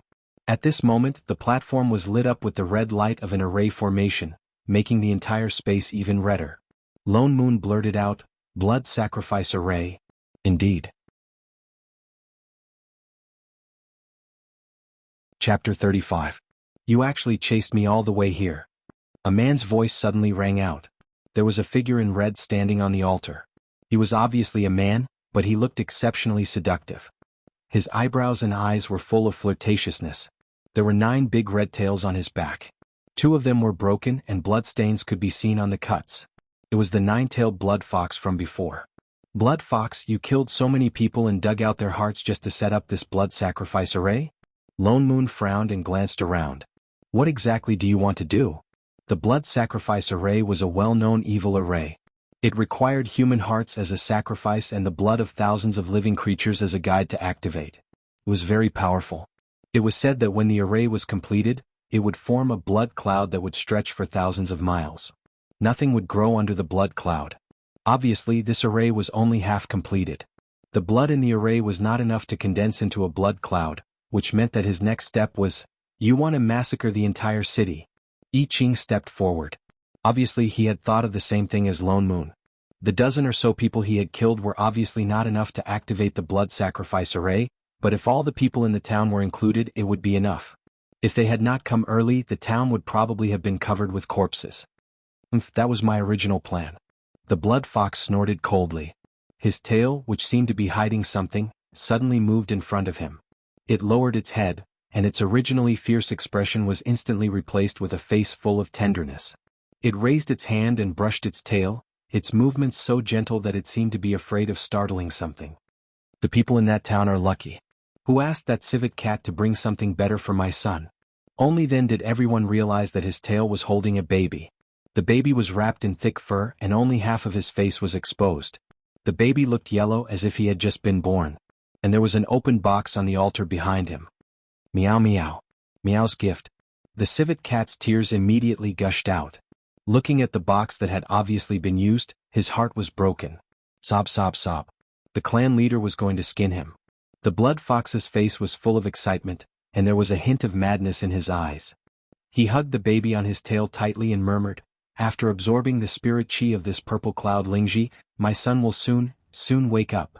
As it turned out, the reason why he had set up the blood sacrifice formation was to use the evil blood chi in the formation that could reverse heaven and earth to cure his fox cub. But along the way he discovered something even better, the raccoon's purple cloud Lingji, so he racked his brains to snatch it. However, it's no use. "Your child won't wake up," I Ching said coldly. "What nonsense are you spouting?" The blood fox suddenly went berserk, its blood-red eyes staring at I Ching. "The purple cloud Lingji can bring the dead back to life. It's the best healing panacea, how can it be useless? My son will wake up soon, very soon. You also know that it's only a healing medicine, not a medicine for resurrection. The violet cloud mysterious Ganoderma can't save a dead body that doesn't even have a soul." The fact that the baby had not woken up for so long was proof of that. I Ching continued, "Blood fox, the baby in your hand died when he was born." "No, impossible." The blood fox's expression became even more frenzied. "He is the son of me and Shui. He is the only bloodline that she has left for me in this world. He will not die." "You're talking nonsense." "Nonsense." The blood chi on the blood fox's body suddenly soared, and even a gust of cold wind blew through the entire space. Lone Moon frowned and exchanged a look with I Ching. He was no longer in the mood to talk nonsense with this obviously crazy fox demon. Both of them rushed out. The sword techniques in their hands changed, and for a moment, their eyes were filled with sword light. The blood fox roared, and the remaining 7 tails behind him suddenly lengthened. Like sharp blades, they flew out of the array and attacked the 2 of them. I Ching attacked its feet. Nothing could live under the blood sacrifice array. Although this array was not complete, the blood fox stood at the eye of the array, and the blood fog would protect its master.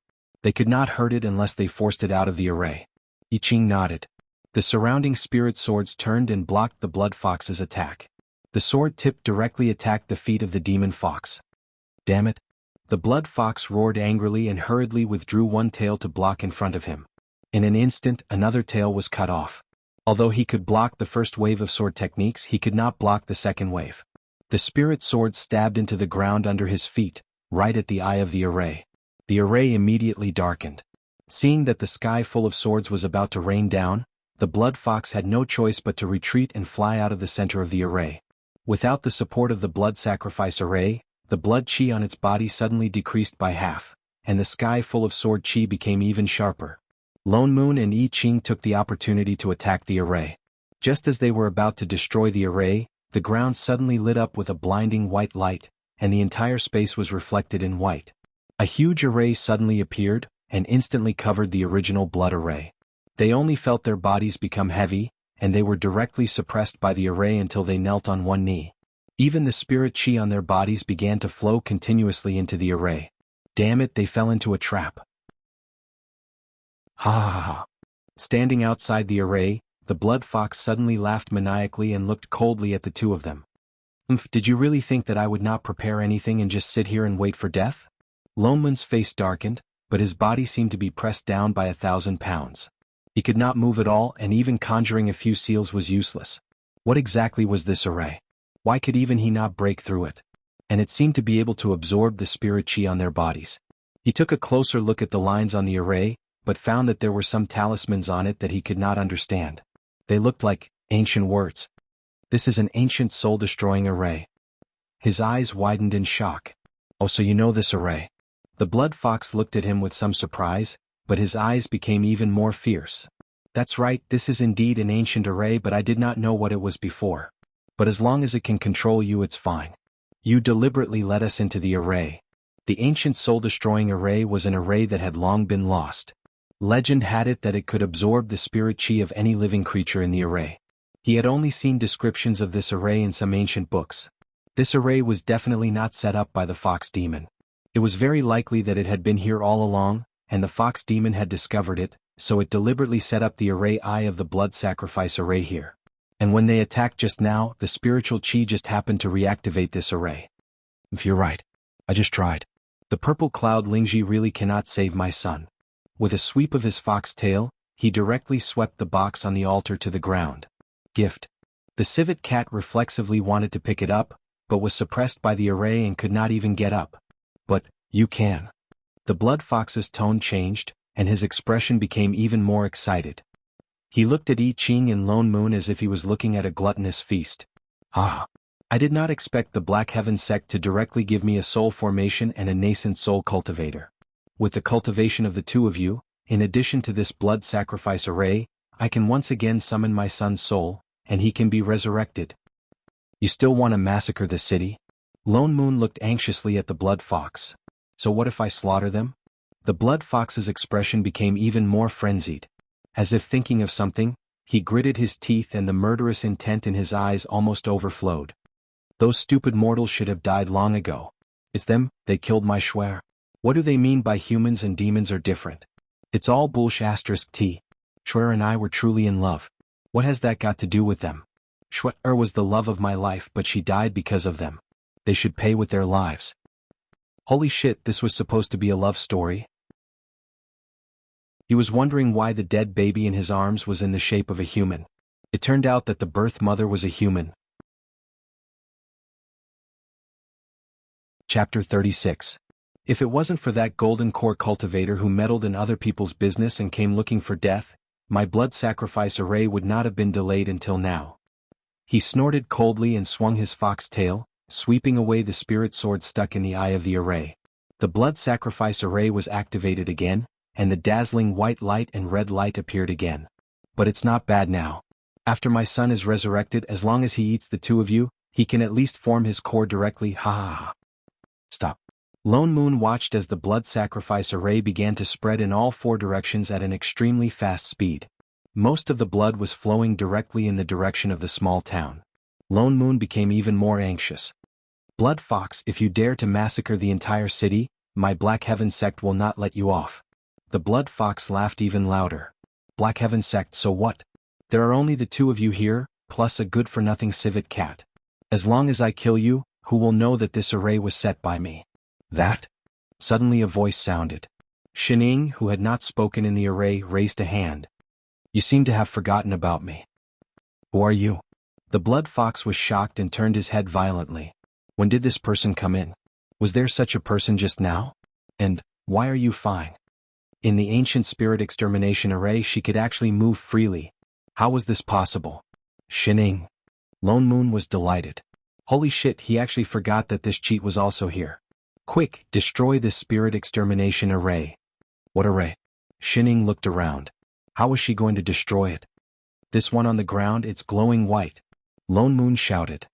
Use the spirit swords scattered around to split open the geometric patterns on the ground. Oh. Shining casually pulled out a sword from the ground. Don't even think about it. The blood fox's eyes widened. The fox tail behind him directly attacked Shining, and it looked like it was going to pierce through her. But she suddenly turned back and casually grabbed several fox tails that were twisted together, so that it could not go any further. The blood fox was shocked. Just as he was about to retract his fox tail, Shining suddenly pulled hard. Suddenly, a stream of blood spurted out, and the remaining 6 fox tails of the fox demon were pulled off at the roots. It immediately let out a shrill scream and could no longer maintain its human form. It rolled around in the formation in pain. It broke. Shining threw away the long-tailed fox in her hands with a look of surprise. You didn't use any strength. Lone Moon, I Ching, Civet. Suddenly, he felt that his arrival was a little unnecessary. Shining did not care about the fox anymore. She picked up a sword and stabbed it into the array that was glowing with white light. Immediately, half of the sword sank into the ground. There was a cracking sound and the array instantly cracked. The light dimmed by more than half, but it did not directly collapse. Shining could only continue to push the sword into the soil. After a while, she felt that it was a little inconvenient. She simply stood up and lifted her leg, wanting to step the sword into the soil. Thus she forcefully stepped out, boom. Not only the formation, but even the surroundings began to shake violently. The ground rumbled and long grooves the width of an arm appeared. The white light instantly dimmed, shattering the formation. Lone Moon. Why did you have to use a sword when you could have broken it with just one foot? I Ching's body relaxed. The huge feeling of restraint disappeared and even the loss of spirit chi stopped. Just as he got up, he saw that the fox demon on the ground had turned into a cloud of red mist and was trying to escape. He waved his sword, creating dozens of spirit swords that pierced through the fox demon's body, pinning it to the stone wall. There was nowhere to escape. Master, what should we do with this fox demon? Shining looked at the half-dead blood fox on the stone wall. A trace of doubt flashed across her face. Just as she was about to speak, Lone Moon spoke first. Do you even need to ask? This fox demon actually wanted to massacre the city. Such a lunatic, it deserves to die. Humph, if you want to kill, then kill me. The blood fox snorted coldly. The blood on its body flowed freely, but it still had a fierce look on its face. I only regret that I did not kill those mortals in the town as soon as possible to avenge my wife and children. You really don't repent. Lone Moon was just about to kill it. Shining suddenly said, wait a minute, not so fast. Can't be, Shining. Lone Moon tugged at her sleeve and said in a low voice with a look of disapproval, you don't sympathize with this demon and want to let it go, do you? Forget about that fiendish cultivator. He was not bad in nature, and his actions were pardonable. But this demon fox was full of blood and murderous aura. If she let it go now, who knew how many people would die in the future? No, I just haven't figured out some things. Aren't you curious? She pointed at the blood fox. Even though its tail was completely broken, it still subconsciously used its broken tail to protect the dead baby. The one on its tail, is that really its son? It should be. Otherwise, why would it be so desperate? Lone Moon replied casually. But didn't it just say that the child is a human? Yes. Didn't it just say that? He nodded. It fell in love with a human. It is a demon and it has demonic aura on it. It can't be with a human, that's why people say that humans and demons have different paths. Mortals have always been afraid of demons. It's normal for them to reject people who love demons. That's why it wanted to take revenge on the people in the town. Can a human and a demon really have children? I think so. Wasn't there one? Is there no reproductive isolation? Ah. He really hadn't thought about this question. Did you freaking think for half a day just to ask this question? Look, in theory, individuals of different species are controlled by different genotypes. They have different reproductive behaviors and related reproductive rates. That's why the gene flow between species is restricted or prevented. It's impossible for different species to produce offspring. Why did she suddenly become so academic? He used to study finance, not biology. He didn't understand it all. But, why do I feel that it makes so much sense? Reproductive isolation is restricted. It's impossible for humans and animals to reproduce. So, she tilted her head. Where did that child come from? Lone Moon and I Ching. Half a minute later, they both turned to look at a certain demon on the mountain wall. Suddenly they felt that its fur was a little green. Shining asked seriously, well, are you sure it's that child's biological father? The blood fox. A while later. The fox spat out a mouthful of blood. Its mouth moved, but it couldn't squeeze out a word. In the next moment, its head tilted to the side and there was no more sound. It was suffocating to death. Lone Moon and I Ching, two pairs of eyes turned to Shining. Why are you looking at me? Shining hesitated. Did I say something wrong? Lone Moon. He didn't know where to start. I Ching, +1. Chapter 37. Woo woo woo. Meow's gift, it's gone meow. The civet cat hugged the box on the ground and cried sadly. Lone Moon walked over and looked at the already opened box. The spirit herb in the box had already withered. He sighed and said, the spirit chi in this herb has been sucked dry. Don't think too much about it. The civet cat had thought that the fox demon was using it to refine pills and wouldn't use it so soon. He didn't expect that he had to save his son. He was too late. The civet cat cried even harder when he heard that. Shining turned to look at the box in his hands. Only then did she realize that there was a dried-up radish? It doesn't look like a radish. It's a purple cloud, Lingji, Lone Moon corrected. She picked up the leaf curiously. Apart from being purple, it looked like a radish everywhere. Woo woo woo. Without the gift for the myriad demon king, meow, meow can't go back, meow. The civet cat cried even harder. That. Shining hesitated. The myriad demon king you're talking about isn't a rabbit, is it? How do you know? The civet cat stopped crying and looked up with teary eyes. The myriad demon king's original form is indeed a rabbit. It really is. You should have said so earlier. That's easy. Shining patted its head. I'm very familiar with rabbits. Don't cry. I'll help you write a letter to explain. With that said, she looked around and tore a piece of cloth from the person next to her. Holy shit, why are you tearing my clothes? Lone Moon held on to the remaining half of his shirt and jumped up. If you don't have paper to write on, can't you just tear your own? You really don't treat me as an outsider. Who asked you to be so white? That's how you can write. He turned to look at the civet cat in black, I Ching in blue and Shining in green. He actually couldn't refute. Shining had already started writing on the white cloth. She even used the blood on the ground as a source of inspiration. He quickly wrote 2 lines of words, then kindly put it back into the box and handed it over. Alright, you just need to show this to the rabbit. It won't blame you. Is this really okay? Raccoon took the box in a daze, still looking worried. Don't worry, it's a good grass-eating rabbit. All he could do now was give it a try. Civet sniffed and put away the gift box. Just as he was about to express his thanks, the ground suddenly shook violently and cracked open. Beams of white light shot up into the sky, as if something was about to emerge from the ground. There's something underground. Lone Moon was shocked. He turned to the rest and said, this place is going to collapse. Let's fly out quickly.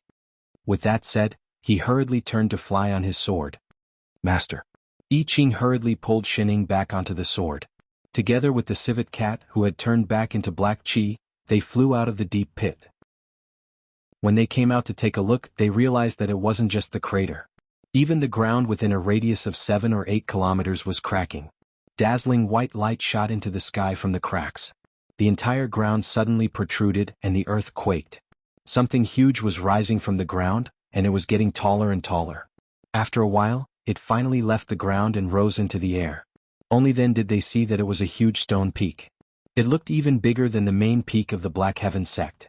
However, there were all sorts of strange talismans floating around the stone peak, as if it was surrounded by layers of array formations.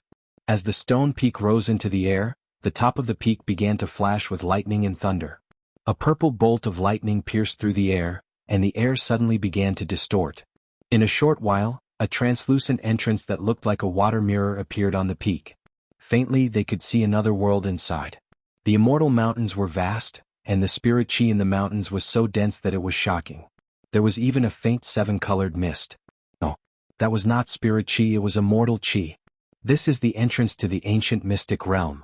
Lone Moon's eyes widened in disbelief. No wonder there was an ancient spirit exterminating array at the bottom of the crater. There was an ancient mystic realm hidden underground. In the Azure world, the ancient mystic realm had long been a legend. Although there were countless books and records left behind, no one knew if it really existed. Who would have thought that they would actually find an intact mystic realm here? What's a mystic realm? Shining looked at the mountain that had suddenly emerged from the ground. Lone Moon turned back to look at her, unable to hide his excitement as he explained, a mystic realm is a small world that is independent of the Azure world. Although the map inside is a little smaller, it is a world of its own. Legend has it that only in the ancient times could there be spells to open mystic realms. Nowadays there are very few mystic realms that appear in the Azure world. What's more, this is an ancient mystic realm. Oh, that means, this is a pocket dimension. You could say that. Why did it feel like Xin Ying's words were of a lower standard? He cleared his throat and regained his composure. In a low voice he said, the ancient mystic realm has appeared. We don't know how long this entrance will last. Now that the situation in the mystic realm is unclear, we have to inform the sect as soon as possible. We have to discuss a plan before we go in to investigate. Lone Moon turned back to look at the mirror-like entrance on top of the stone peak. He did not know whether it was a good or bad thing that this mystic realm had appeared near the Black Heaven sect. Let's not waste any more time. Let's go straight back to the sect. Xin Ying and Yi Qing had no objections, so they nodded and bade farewell to the civet cat. Together, they turned back and flew in the direction of the Black Heaven sect. Lone Moon flew very fast, almost at the fastest speed he could fly on his sword. It only took him half the time to return to the sect. When he arrived, he vaguely felt that he had forgotten something, but he did not have time to think about it. "Sai, forget it, it's not important." Qing Yin and the disciples who were waiting at the inn. "When will Uncle Master come back to remove this array?"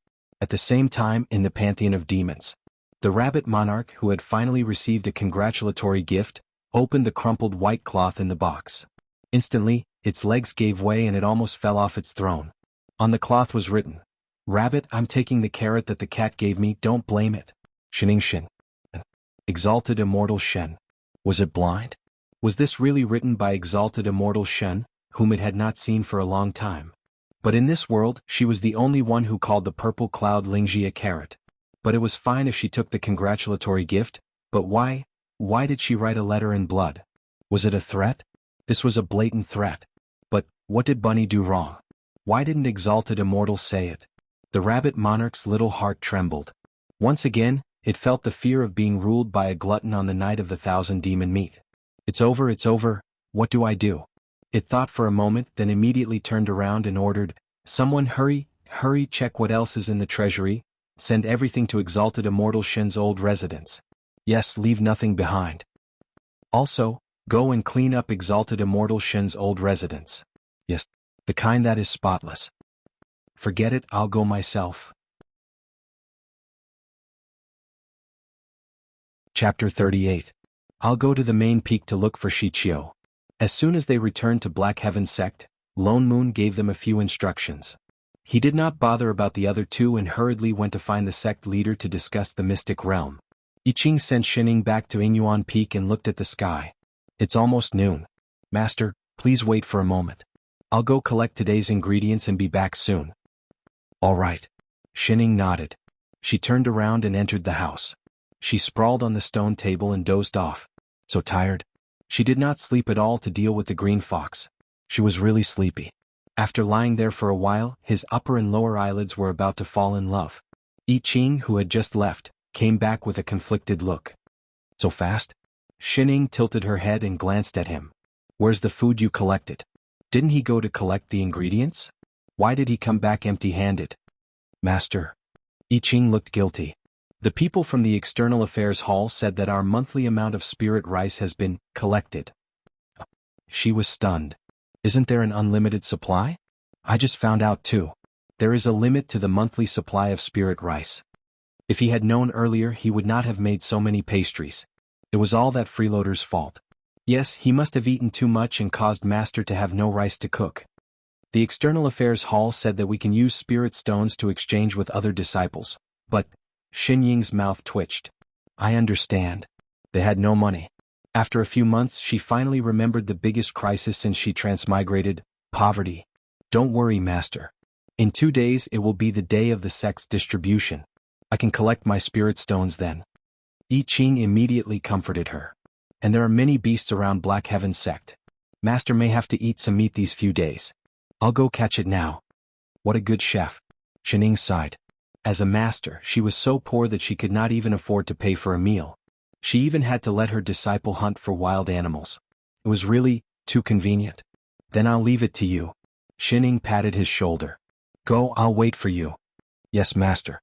"No problem, Master." I Ching nodded vigorously, turned around and flew away. She sighed again. In terms of a chef's professionalism, he deserved full marks. However, he couldn't go on like this. It seemed that it was time to find a way to make money. If she had known earlier, she would have picked up the gold that the civet cat had dropped. It was all that temporary chef's fault. Achoo. On the main peak, Lone Moon, who was in the middle of a discussion, sneezed. Why did it feel like someone was scolding him? "Uncle Master?" Shichio gave him a puzzled look. "Soke, you can continue." "All right, I feel that the matter regarding the ancient mystic realm is of great importance. The reappearance of the ancient mystic land was a good thing.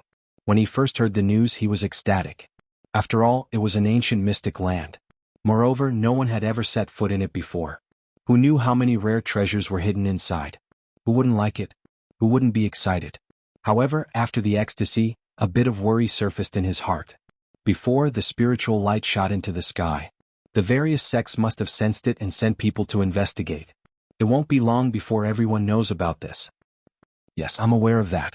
Lone Moon nodded. But this mystic realm appeared in Black Heaven sect's territory after all. We can't just ignore it. As for the matter of entering the mystic realm, you are the sect leader, so this matter is up to you to decide. I just feel that there's a limit to how long the secret realms can remain open. Since this is something that the sects will find out about sooner or later, I'm sure they'll find out sooner or later. Why don't we directly inform the 3 sects and 6 schools and invite them to enter the mystic realm together to find out what's going on? Shichio said in a low voice. As for the candidates to enter the mystic realm, it's up to each sect to decide. After all, this is an ancient mystic realm. There are opportunities and risks. It all depends on one's luck. Yes, I think so too. Lone Moon nodded. If that's the case, I'll send word to the various sections. Shichio bowed and quickly walked out the door. Lone Moon thought about it and turned to go to Ling Shao Peak. After all, this was a big matter. He needed to let the other 2 supremacies know so that they could decide who would enter the mystic realm as soon as possible. Once the people from the various sects and clans had gathered, they would enter the secret realm together. However, he did not expect that before the 3 sects and 6 schools could respond, a few unexpected guests arrived. The 3 people suddenly appeared in the sky above Black Heaven sect. Their appearance was accompanied by several sounds of heavenly music. The sky behind them seemed to have been torn apart. They had come through the void. Lone Moon and Shichio were shocked and did not react for a moment. After a while they realized they were people from the Upper Azure world. Why would people from the Upper Azure world come to a sect in the Middle Azure world? Where's your sect leader? The 3 people hovered in the sky for a while. The person on the far right glanced at the main peak under his feet. His eyes were full of contempt, as if he despised everything around him. He even released a faint coercion from his body. This was the coercion of a soul formation cultivator. Shichio was shocked. He stepped forward and said, I am Black Heaven sect leader Shichio. May I know why the supremacies of the Upper Azure world are here? Only then did the 3 of them descend from the sky and stop at the entrance of the main hall. They looked at Shichio with a look of disdain, but when they saw Lone Moon beside him, they froze for a moment. Their eyes darted around and they finally looked a little more cautious. I am an elder of the Shenyuan family of the Upper Azure world. My Taoist name is Qingyin. These 2 are my senior brothers. Qingyin raised his head slightly and said proudly. Shichio was even more shocked. The Shenyuan family. The Middle Azure world did not know much about the Upper Azure world, but they had heard of this family name. It was one of the 4 great aristocratic families of the Upper Azure world. Why would they suddenly send an elder to a sect in the lower realm, and 3 of them at once? The appearance of the ancient mystic realm has caused a phenomenon in the Upper Azure world. We are here to investigate on the orders of the Patriarch. Qingyin continued, the dangers of this mystic realm are unknown, and even the Upper Azure world knows little about the ancient land. To prevent any mishaps, we are willing to help the Middle Azure world enter the mystic realm first. Shichio's face darkened. It turned out that they were also attracted by the ancient mystic realm. What help? It was obvious that they wanted a share of the spoils. And from their tone, they wanted to be the first to enter the mystic realm. How was that possible? Thank you for your kind intentions, supremacies. This mystic realm has appeared in the territory of my Black Heaven sect. It is not convenient for my sect to handle it alone, so yesterday we invited all the sects to discuss the matter of entering the mystic realm. I'm afraid that all the sects are already at the entrance of the mystic realm, so there is no need for you 3 supremacies to test the waters. What? Qingyin was stunned. He did not expect that after someone discovered the ancient mystic realm, not only did they not rush to claim ownership of it and claim it for their own sect, but they even informed the other sects to share it. His brows furrowed instantly. Indeed, they were just cultivators from the lower realm. A bunch of idiots. The suppressive force of a soul formation cultivator was immediately released towards the other party. Lone Moon, who was beside him, sensed it immediately and released his suppressive force at the same time, pushing back the other party's aura. So what if they were from the Upper Azure world? Their Black Heaven sect was not to be trifled with. Qingyin was shocked and was forced to take a step back. He did not expect that the person beside him, who was only at the early stage of the soul formation stage, could block his suppressive force. Just as he was about to counterattack, the person in the middle who had been silent all this time suddenly took a step forward. In an instant, an even stronger suppressive force came back at him. Lone Moon frowned, almost unable to block it. He looked at the other party in surprise.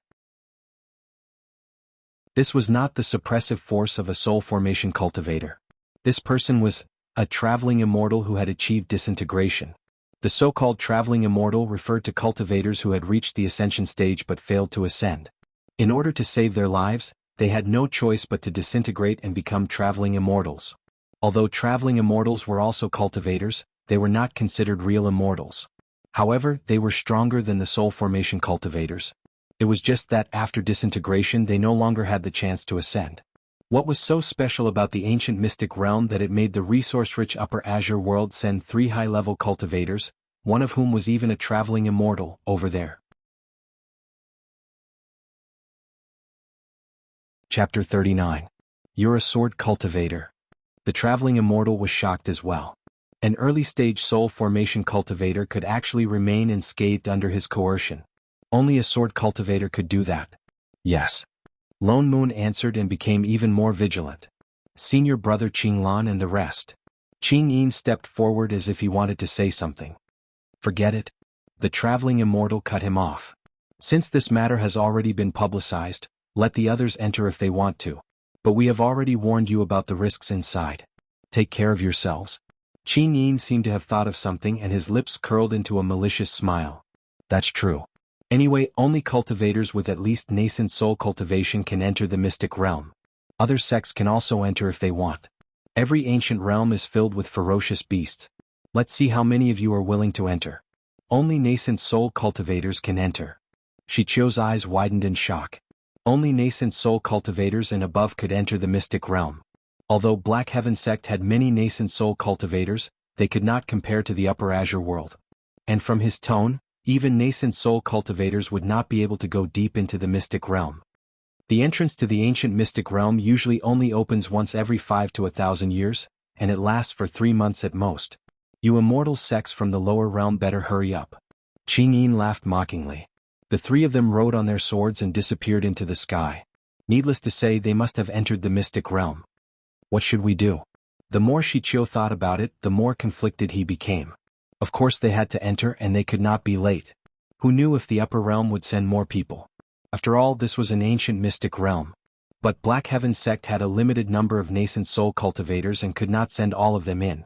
Moreover, 2 of the 3 soul formation cultivators were still in seclusion and could not come out. I'll go in and see what's going on. Lone Moon also thought of this and said in a low voice, let's not talk about what's going on in the mystic realm. Just this trip by the 3 of them has created a feud with Black Heaven sect. It's not appropriate for the other nascent soul hall masters to go. I can at least protect myself. Uncle Master. He was indeed the most appropriate person to go. But I have to bring 2 more people. Oh, I Ching. That's right, there's also perfected I Ching. He was also a sword cultivator and was not inferior to a soul formation supremacy. He was indeed very suitable. There's also his master. What? Shichio was stunned. He has a master. Lone Moon had a good plan. That traveling immortal did not look easy to deal with, and no one knew what was in the mystic realm. In this situation he could only use cheats. Given Xinying's perverted powers, bringing her along would be more useful than bringing along a dozen soul formation cultivators. Although she was a little lazy, a little bad with directions, a little perverted, a little troublesome and a little infuriating in terms of safety, she was indeed useful. He had never fought a traveling immortal before, but Xinying could at least fight him to a draw, right? In addition, he and I Ching might not win for sure, but they wouldn't lose. He had everything planned out. Given his relationship with Xinying, this favor, I'm not going. Xinying tilted her head, which was slumped on the table. Lone Moon's chest tightened. His face hurt. Why? Never in his wildest dreams would he have expected her to reject him. It's so troublesome.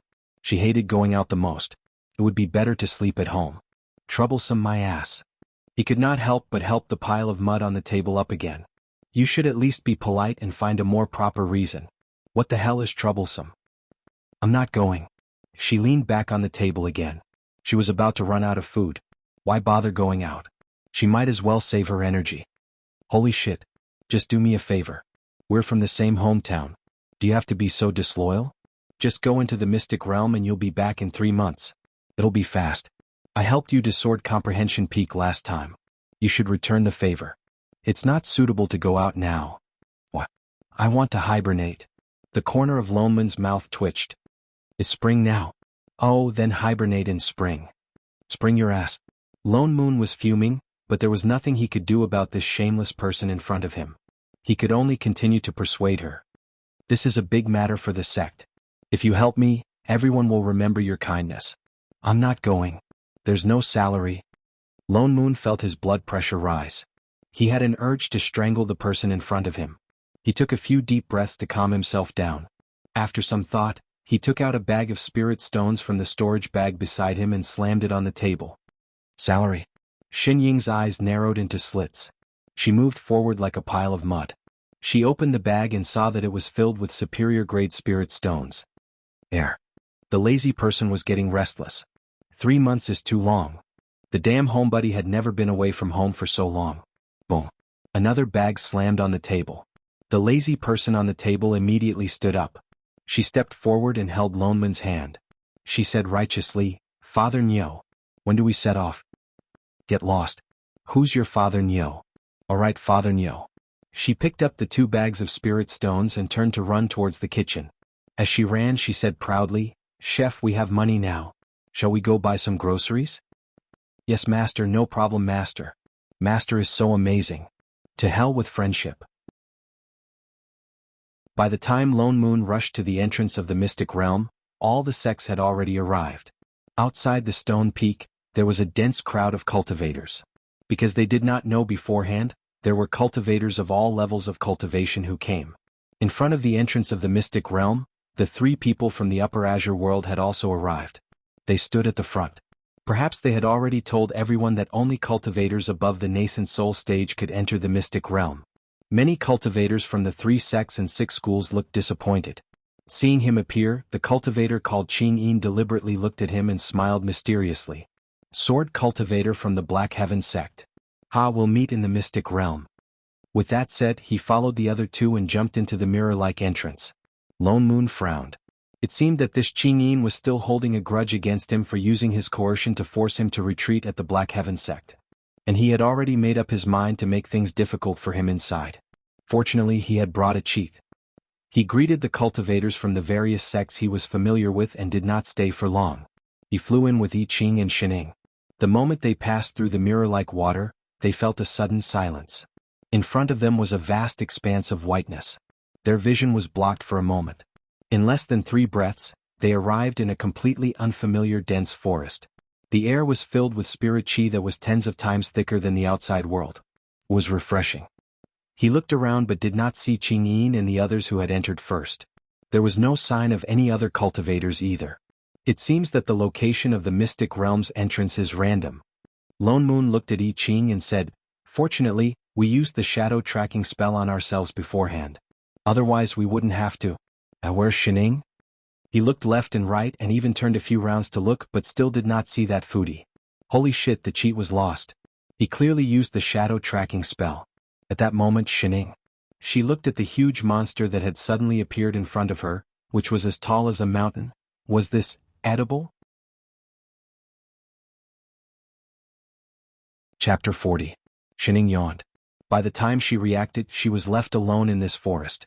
Other than the trees around her, there was only the radish in front of her, waving its leaves and digging a hole. Radish? Shining was stunned.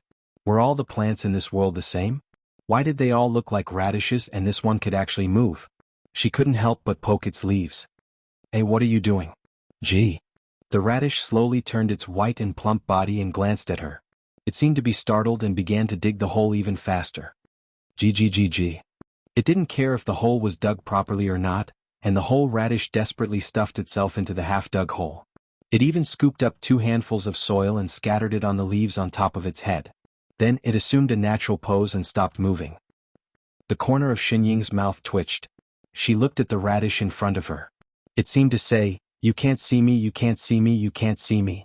So this is a radish spirit with low intelligence? She squatted down and was about to take a closer look, when suddenly there was a loud roar in front of her.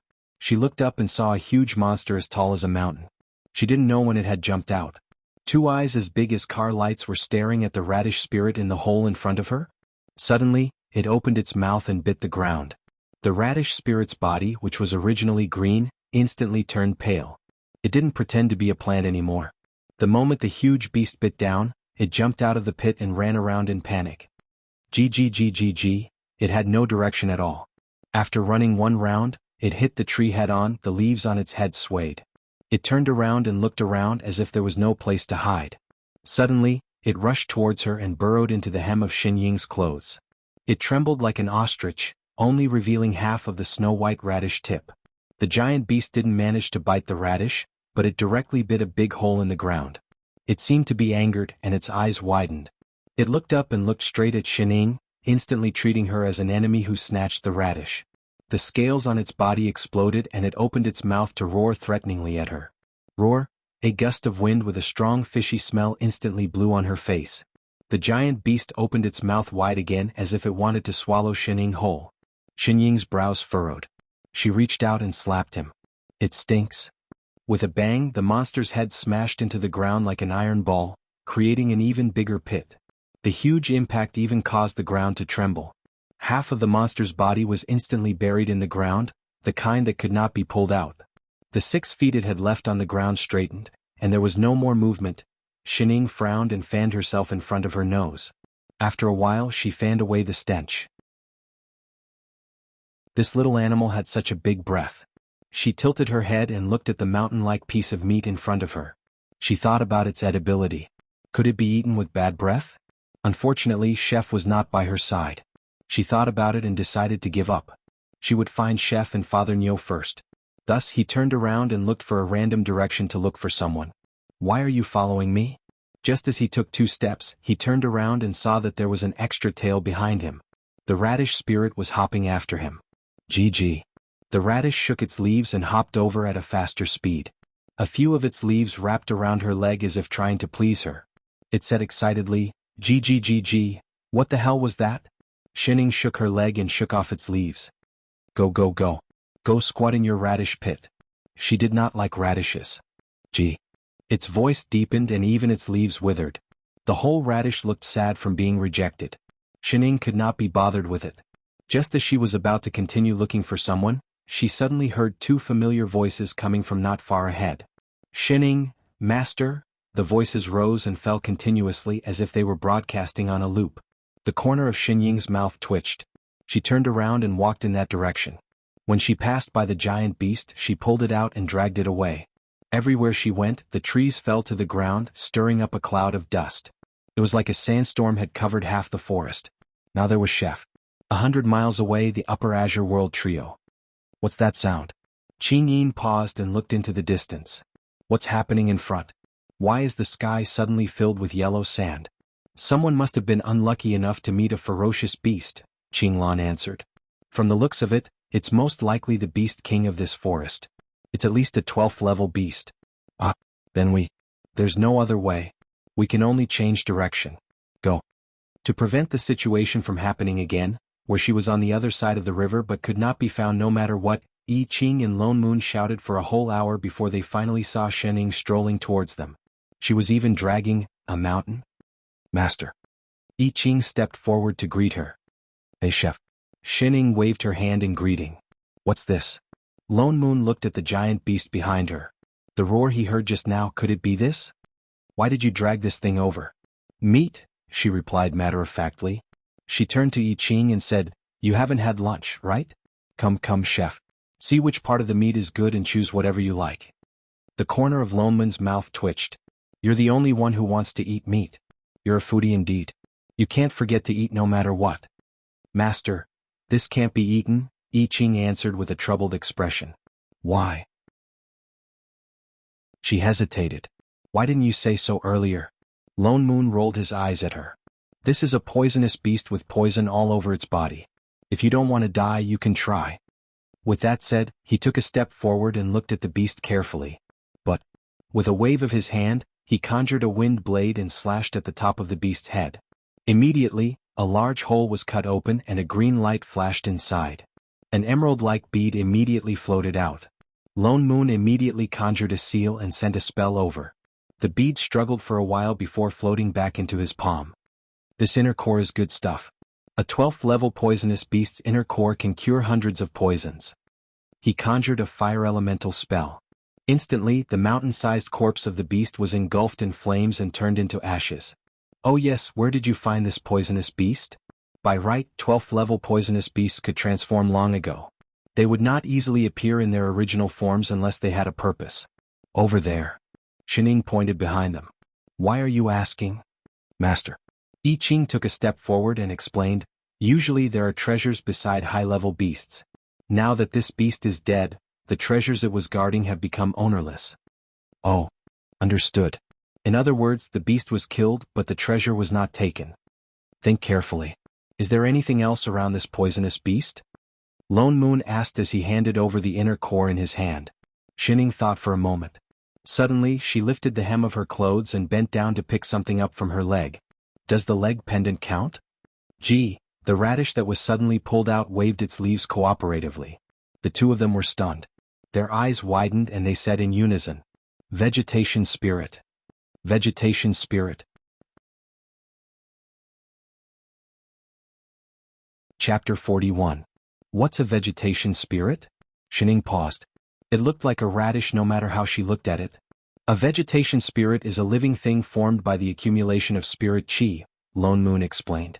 Lone Moon explained, spirit herbs and spirit plants have spirit chi in them and live longer than demon beasts, but they cannot develop sentience. However, if it was in a place with an especially large number of spirit plants, the dense wood spirit chi might be able to induce the emergence of vegetation spirits among the spirit plants. But the probability is so low that it's negligible. This is my first time seeing a vegetation spirit. Oh, what's the use of that? It's still a radish. Of course it's useful. Lone Moon looked at the vegetation spirit in her hand excitedly. It's formed by the accumulation of spirit chi from spirit plants, so it can sense the existence of all spirit plants in the world. In other words, as long as you bring it with you, you'll know the location of all the spirit plants in this mystic realm. I see. So this was a vegetable version of a GPS. It said that using the vegetation spirit's flower to refine pills can increase the grade of the pills, I Ching added as he looked at the vegetation spirit. It can flower? Xin Ying's eyes widened. A potted plant? But this vegetation spirit doesn't seem to be in its flowering stage yet. GGG. The moment she finished speaking, the radish in her hand suddenly wriggled excitedly. Shining had no choice but to let go. The moment the vegetation spirit landed on the ground, the entire radish shrunk downwards. Even its body shrunk. The leaves on its head all curled up as if it was using all its strength. Even its cries turned into squeaks. Air. Was it constipated? After holding it in for a long time, it suddenly straightened its body and its leaves spread out. There was a spluttering sound and a snow-white flower appeared on its head. Dandelion. Why did a dandelion grow from a radish? Did it mutate? It's blooming. I Ching exclaimed. Gee. The radish curled its leaves and plucked the dandelion off its head. It handed it to Shining as if to please her. GG. Oh. Dandelions were very sticky to clothes. This is 1,000 leaves vegetation spirit. I Ching was even more shocked. If ordinary vegetation spirits could raise the grade of pills, then the 1,000 leaves vegetation spirit's flowers were practically synonymous with supreme grade pills. Any pill refined with its flowers would definitely be supreme grade pills. No wonder the Upper Azure world sent traveling immortals to this mystic realm. Lone Moon finally understood what the three of them were looking for in the mystic realm. They're looking for this vegetation spirit? I Ching asked. It should be. Lone Moon nodded. I heard that one of the 4 aristocratic families in the Upper Azure world has cultivators who specialize in refining elixirs. The family's most precious treasure is the 1,000 leaves vegetation spirit, and it's the only one in the world. Vegetation spirits can't possibly grow in a place suitable for human cultivators. They also need dense wood spirit chi, I Ching continued. That's why he thought that there would be some in this mystic realm. That's right. Lone Moon looked at the vegetation spirit on the ground with a complicated expression. It kept raising its flower high, trying to give it to someone. If the three of them found out that the thing they were looking for had been picked up by Shining the moment they entered the mystic realm, would they explode in anger? Great, let's see how they're going to act tough now. Lone Moon's entire body felt good. Even a certain foodie seemed more pleasing to the eye. Shining, how exactly did you make it recognize you as its owner? He was curious. Vegetation spirits were born from gathering spirit chi from heaven and earth. They were extremely arrogant creatures and it was extremely difficult to tame them. Recognize you as its owner? I didn't. It didn't? Lone Moon looked at it dumbfounded. Why did it follow you if it didn't? And it even took the initiative to bloom flowers to please her. How would I know? It wanted to follow me. Shining looked down at the dandelion on the ground. Seeing that she did not want it and was even working hard to bloom a second flower, she took a step back in disgust. If you like it, I'll give it to you. Me? Lone Moon was shocked. Even the Upper Azure world was trying so hard to get their hands on something. How could she just give it away so easily? Did she know what a vegetation spirit meant? It meant countless spirit herbs and elixirs. Did she still want to increase her cultivation level or not? Wait, she really didn't need it? Damn. The vegetation spirit on the ground seemed to understand what the two of them were talking about. Suddenly, it started waving its leaves anxiously. GGGG. The radish was unwilling. The corner of Lone Moon's mouth twitched. Forget it. I'm not a pill cultivator. What's more, it has already recognized you. Even if I wanted to form a contract with it, I would fail. Oh. Shining still looked indifferent. Why don't we throw it away? Throw it away, my ass. He had said so much for nothing. Then what should we do? She did not want to keep carrying a leg pendant. It was very heavy. Let's bring it back first. He turned to look around. It's getting late. There must be other things in this mystic realm. Let's hurry and go to the east. Shining had no objections. I Ching directly summoned his spirit sword and flew up with Shining habitually. Lone Moon was about to fly up on his sword when he felt something heavy on his leg. He looked down and coincidentally bumped into the side of a leg pendant. Gigi? The radish was stunned. It looked at the two people in front of it who had already flown away, then looked at the leg it was hugging. It seemed to have just realized that it had hugged the wrong person. Immediately, it swung its leaves and threw the flower that it was holding onto the ground. It made a small sound. Pui? Lone Moon? Was he being looked down upon by this radish? He was definitely being looked down upon. You hugged the wrong leg and you're blaming me? Go down if you have the guts. For all. With the vegetation spirit's guidance, Lone Moon finally experienced what it felt like to be a nouveau riche. Those high-grade spirit grasses and spirit plants were like his own backyard deans. Every single one of them was harvested accurately, and every single one of them was a spirit plant that was over 10,000 years old. What's more, he did not have to do anything himself. The vegetation spirit only had to wave its leaves lightly and those spirit herbs would fly into the storage bag on their own. Just thinking about the reaction of the three people in the Upper Azure world when they found nothing made him feel that this trip was really worth it. They spent more than a month until their storage bags were full. Only then did they give up harvesting and focus on flying towards the center of the mystic realm. The three of them flew for 4 to 5 days before they finally exited the endless forest. Suddenly, a wasteland appeared in front of them. Compared to the forest before, this place was like the other extreme. There were steep cliffs and strange rocks everywhere. There was not a single bit of green in sight. It was so quiet that not even the sounds of insects and birds could be heard. The spirit chi here is a little strange. I Ching frowned and suddenly said, "What do you feel?" Lone Moon could also see that there was something strange about this place. He became alert. "I'm not sure yet." I Ching shook his head. The spirit chi here was very thick, even thicker than in the forest before. But for some reason he felt that there was something strange about this spirit chi. There must be something hidden here. Be careful. Lone Moon nodded. He slowed down the speed of his flying sword and flew forward. They flew for a few more hours. They could no longer see anything apart from the rocks. But they did not find anything strange. "Don't you feel?" Shining suddenly said, "A little hot."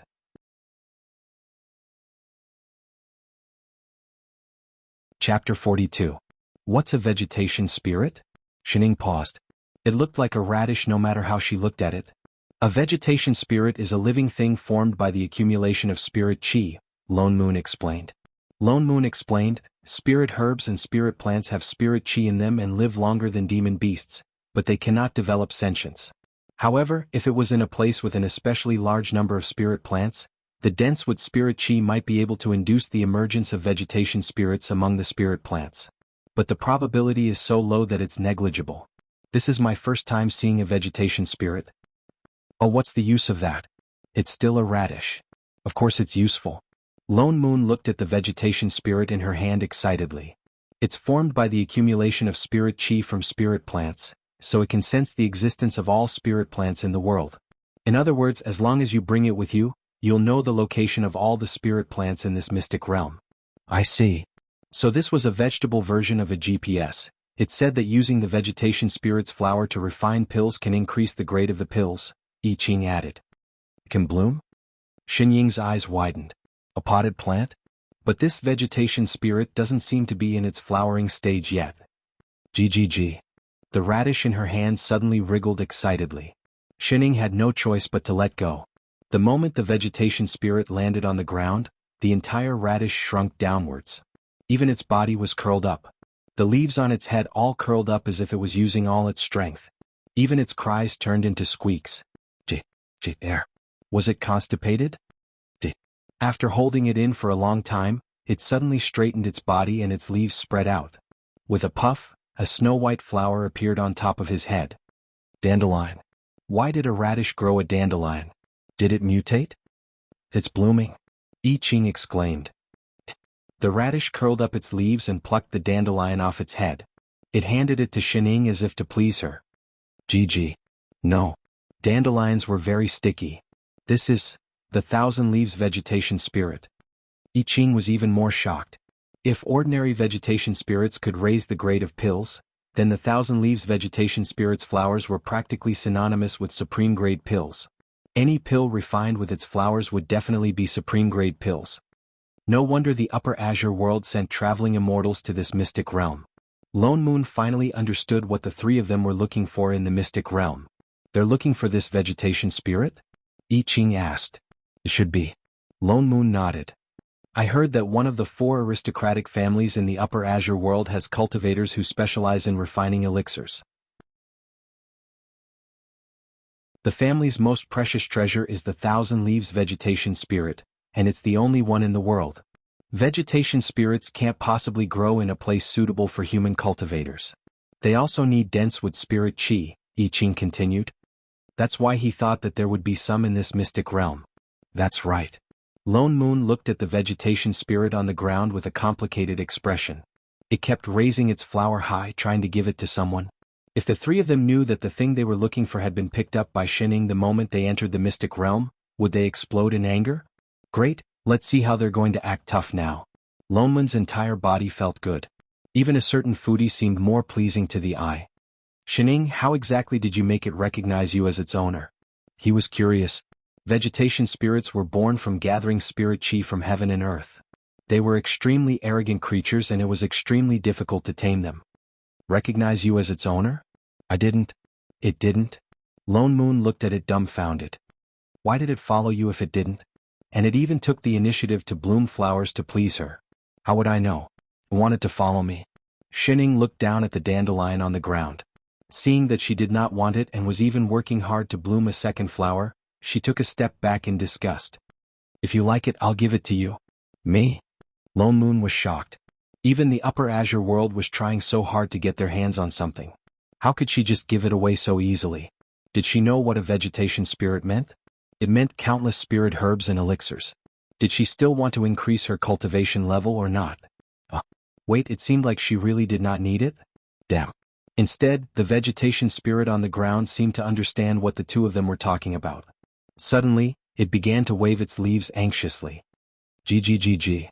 The radish was unwilling. Lone Moon's mouth twitched. Forget it. I'm not a pill cultivator. What's more, it has already recognized you. Even if I wanted to form a contract with it, I would fail. Oh. Xinying still looked indifferent. Why don't we throw it away? Throw it away, my ass. He had said so much for nothing just now, hadn't he? Then what do we do? She did not want to keep carrying a leg pendant. It was very heavy.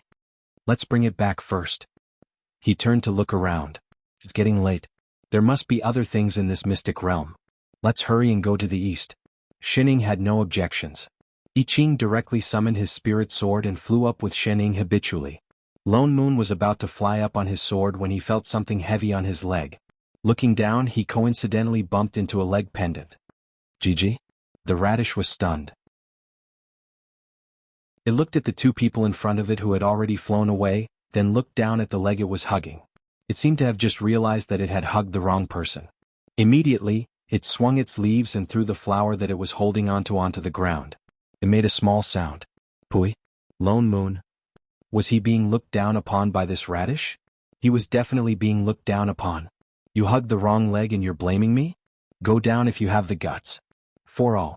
With the vegetation spirit's guidance, Lone Moon finally experienced what it felt like to be a nouveau riche. Those high-level spirit herbs and plants were like his own backyard deans.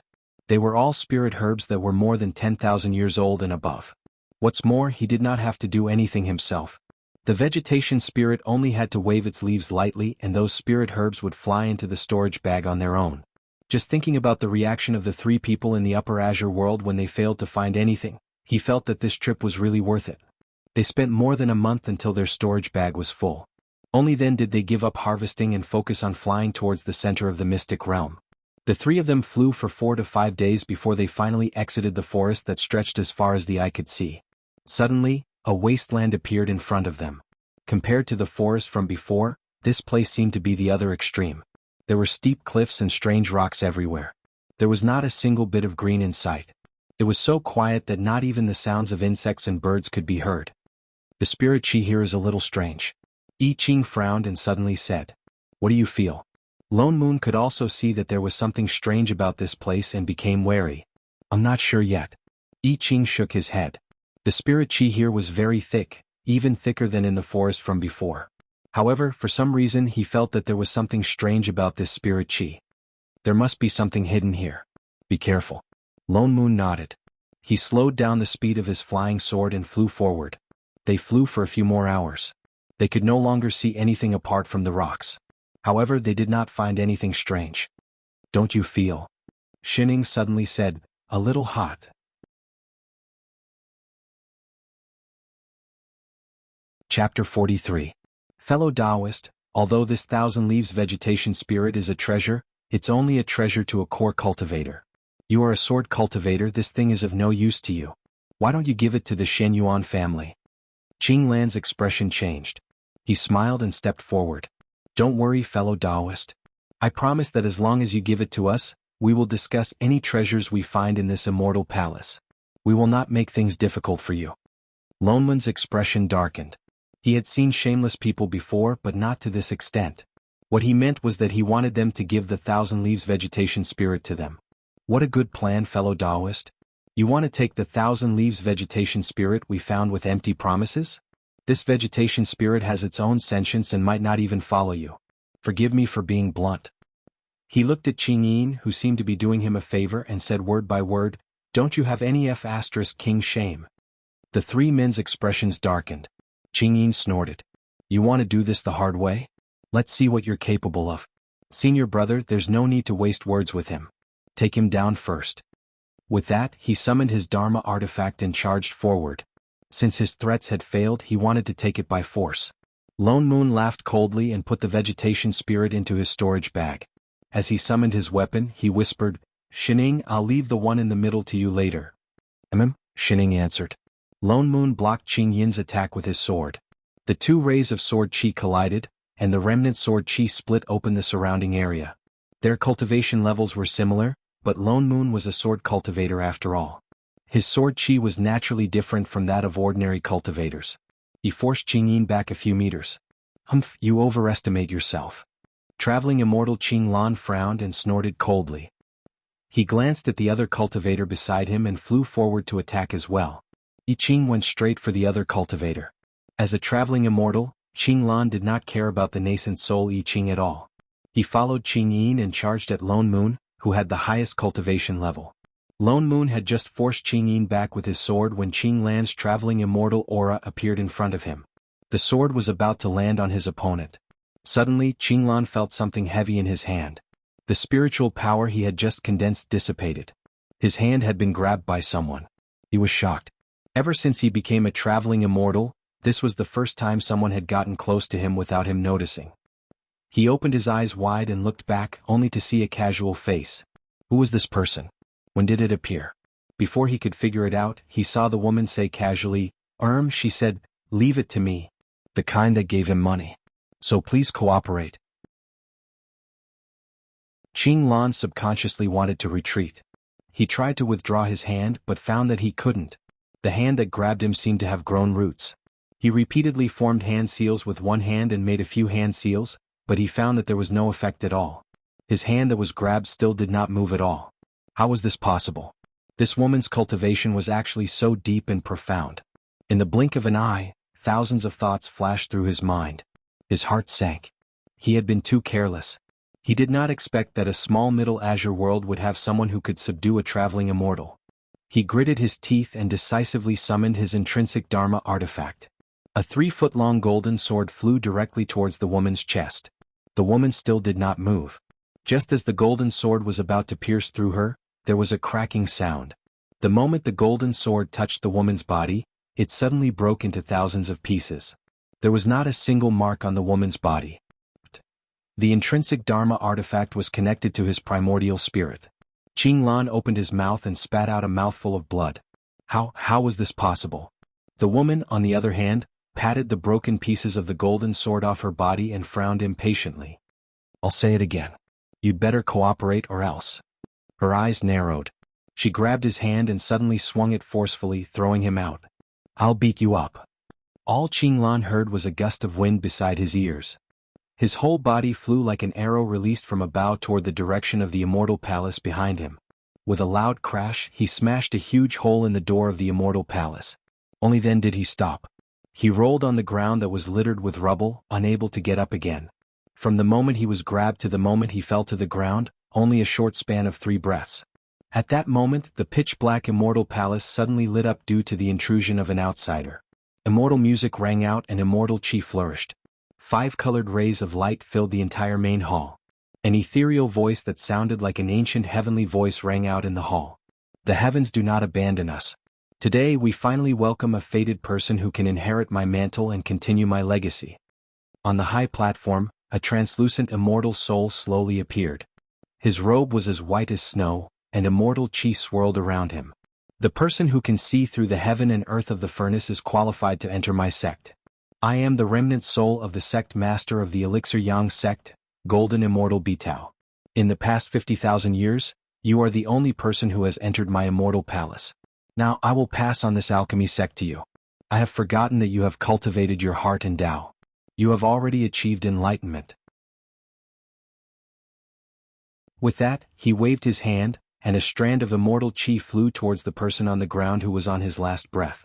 Qing Lan's entire body also slowly rose up. Although your immortal bones are broken, since we are fated to be, I will help you to break through them first.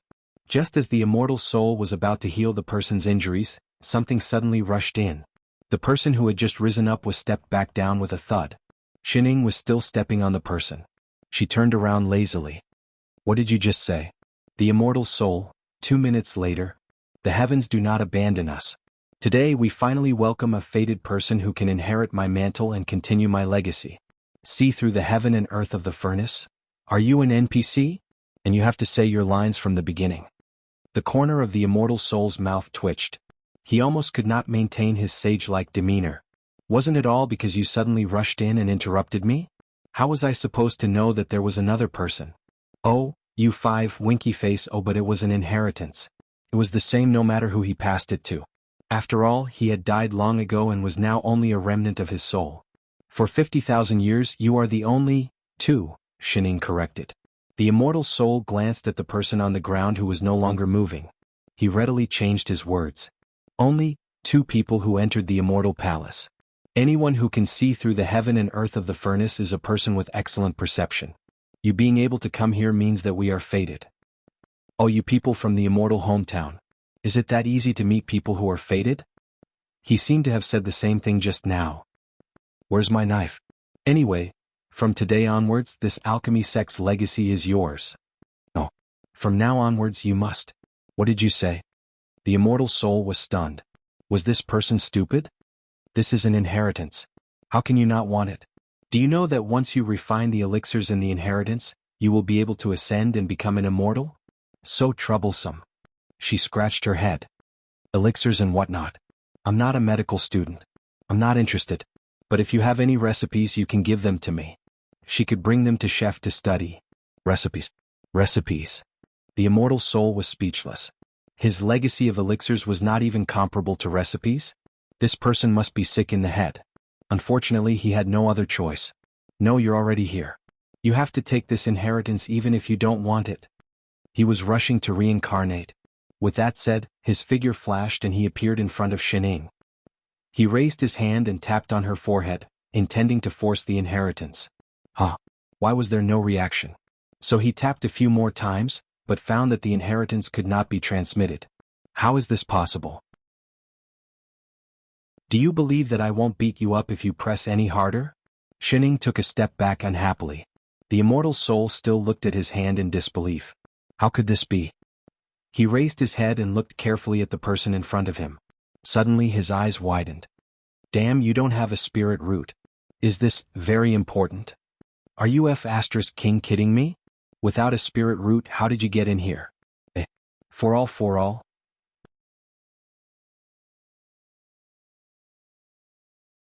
Chapter 44. I'm leaving. Shining turned and walked out of the hall. Wait. The immortal soul rushed forward and floated in front of her. As if making an important decision, he gritted his teeth and said, Forget it, it doesn't matter if you don't have a spirit root. I can carve some jade slips or copy them into books. You just have to bring them out. No. She was not a courier. Don't go, little girl. You're already here. Are you sure you don't want to bring something back? Seeing that she was still unmoved, the immortal soul anxiously rushed over and hugged her leg. I've waited for tens of thousands of years and you came alone. If you don't bring it, who will? If I don't bring the legacy out, I won't be able to rest in peace. Who said I came in alone? Shining suddenly stopped in her tracks. The immortal soul was stunned and did not react. There are others? Yes. Shining pointed outside and was just about to answer. Suddenly there was a loud crash. The door that had a big hole in it finally collapsed. The sky was filled with spirit swords. They flew in and stabbed into the ground.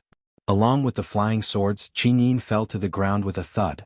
The arrogant man was now covered in blood and seriously injured. The next wave of spirit swords was about to stab him. Another figure flashed by and pulled the man on the ground up to avoid the next wave of attacks. It was another cultivator from the Upper Azure world. I Ching and Lone Moon had also caught up. Lone Moon was fine, but I Ching had a few more wounds on his body. Thank you, senior brother Qingyi. Qingyin took a step back with lingering fear. Qingyi did not reply. Instead, he glanced coldly at the two people who had caught up with him. His eyes stopped on I Ching. I didn't expect a nascent soul cultivator to have such strength. I was too careless. In an instant there were 4 more people in the hall. There really were people. That's great.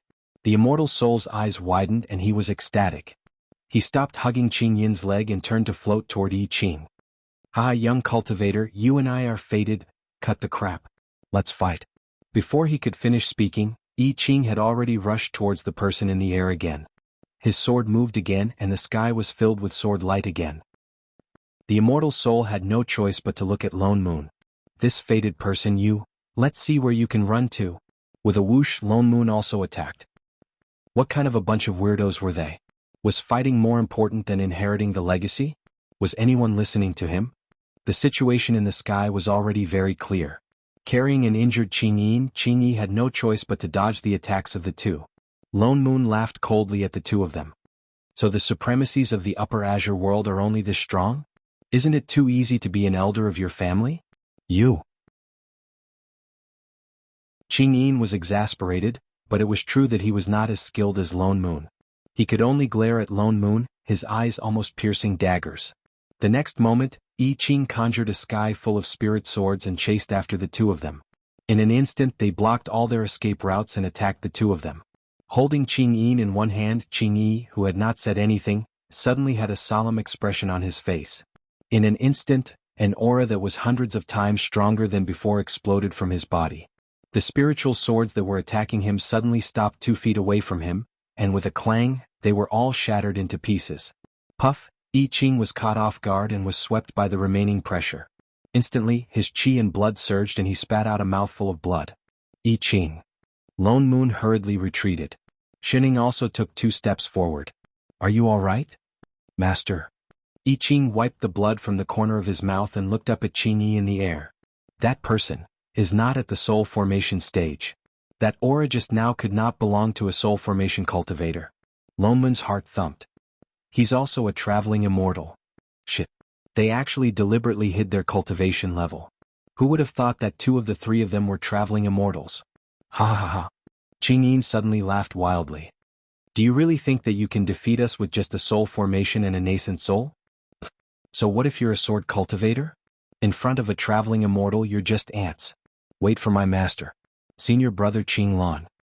He was only halfway through his threat when he suddenly saw that there was no movement from the person on the ground. His eyes widened abruptly. Lone Moon also noticed the corpse on the ground. He turned to look at Shining and silently gave her a thumbs up. This efficiency, she was indeed an ally, worth 2 bags of spirit stones. Senior brother Qing Lan, how is this possible? Qing Yin's face was full of disbelief. Who hurt him? Could it be that this immortal palace? He looked around for a long time but could not find anyone else. Suddenly, he thought of something and turned to look at the person beside him. Senior brother Qing Yi, could it be that this place? Qing Yi was also stunned, but his eyes were not filled with worry. Instead, he looked around excitedly. His gaze instantly fixed on the front of the main hall, on the 2 eye-catching words, Alchemy Sect. The ancient Danyang sect. Qing Yi's eyes were even more excited as he stared at the words. Aha, this place is indeed the immortal palace of the ancient Danyang sect. His expression darkened. Suddenly he took out something from his robes and looked around. Then he turned and flew in the direction of the back hall. He slammed the thing in his hand against the wall. Instantly the entire wall cracked and a passage appeared. It's indeed here. Lone Moon's heart sank. He suddenly had a bad feeling. Stop him. He rushed over and manifested his sword intent. At the same time I Ching also attacked. 2 beams of sword intent attacked the other party with all their might. Qing Yi looked back and snorted coldly, but he did not retreat. I don't have time to waste on you. He suddenly turned his hand and struck the back of the person beside him, pushing Qing Yin out to meet the 2's full force attack. Senior brother. Qing Yin was completely unprepared. It was too late for him to dodge. He could only look on in disbelief as he turned into ashes in the sky full of sword intent. Qing Yi had already turned around and disappeared into the wall. The wall also returned to its original appearance. *CK. Lone Moon cursed. He had thought that the other party would at least try to stop him from entering. He did not expect that in order to enter he would directly push Qing Yin out to die. The traveling immortals of the Upper Azure world were indeed ruthless. I wonder what's behind this wall. Why would that person be willing to betray the door? Lone Moon glanced at the shining wall in front of him. He subconsciously conjured a few spells and slammed them against the wall, but found that the wall did not react at all. He was stunned. This array formation was immune to spells. Why don't I do it? Shining lifted her foot out of habit. Wait. Thinking of the furnace door that was kicked open earlier, Lone Moon hurriedly pulled her back. All right, Grand Aunt. If you kick it, I think the entire immortal palace will collapse. Oh. Shining retracted her foot. She would not kick it. She was too lazy to move. This wall seems to be an ancient array formation. You need a token to enter. Lone Moon thought of the item that Qing Yi had taken out just now. He carefully studied the array formation in front of him again. The eye of this array is constantly changing and is connected to the entire immortal palace. If you do not have the right way to break the array, you may destroy the entire immortal palace along with it. It's a pity that this array formation has long been lost. No one knows how to break it. Someone might know. Shining raised her hand. The 2 of them were stunned. Suddenly she turned around and waved toward the hall. Floaty, come here for a moment. Chapter 45. The immortal soul's entire body twitched. He said angrily, You little doll, you are so rude. I am Golden Immortal Bitao. Although this is just a remnant soul, it is still an immortal soul, alright? What the hell was a floaty soul? Was he an ordinary floaty soul? He was an immortal floaty soul. Oh, I know. Float over here for a moment. Do I have to go over just because you asked me to? Bitao snorted coldly. He had no intention of floating over. He had emotions too. Master, it is? I Ching paused. Remnant souls were not easy to detect. What's more, the palace was filled with immortal qi. They really did not notice that there was a remnant soul in the palace. Oh, he said that he has been waiting here for tens of thousands of years, Shining explained casually. He insisted on giving me the inheritance, but he did not succeed. Inheritance? Lone Moon was shocked. He looked at the remnant soul in disbelief and then at Shining. He can't be the owner of this immortal palace, can he? He focused and saw that the remnant soul was indeed surrounded by immortal qi. This really was an immortal soul. You little doll. You have good taste. Bitao floated over, satisfied. He looked Lone Moon up and down and said, I am indeed the owner of this immortal palace, the sect master of the Koryang sect. My Dao name is Bitao. Holy shit, it really is him. Although you are a sword cultivator, you have a supreme grade fire spirit root. Not bad. You have a good aptitude for alchemy. Bitao looked Lone Moon up and down, satisfied. He stroked his beard and changed back to his sage-like appearance. Little doll, you and I are fated to be here. Well, how do we get rid of the array on the wall? Shining interrupted him. You are really infuriating. Bitao, who had been interrupted again, was furious. Do you know how to respect your elders? Choosing a successor is a very important matter. This is not as important as a mere array. You have no spirit root and did not want to accept this inheritance. I did not make things difficult for you. Now that someone else can inherit it, why do you have to be unjust? It's not me. This old man has waited for 50,000 years, forcefully holding on to a strand of my remnant soul, all for the sake of inheriting my Koryang sect's alchemy arts. Naturally, it's up to the capable to accept it. I think this person is very good. Wait, I know you want to chase after that cultivator, but why are you in such a hurry? As long as one of you accepts the legacy, ascension to immortality is just around the corner. There's no need to fear him in the future. Actually, everything has its priorities. Think about how many alchemy geniuses our Koryang sect has produced in the 10,000 years since its founding. In the end, they couldn't escape the fate of destruction. However, the legacy of this sect couldn't be broken. Today I will pass on this to Ping.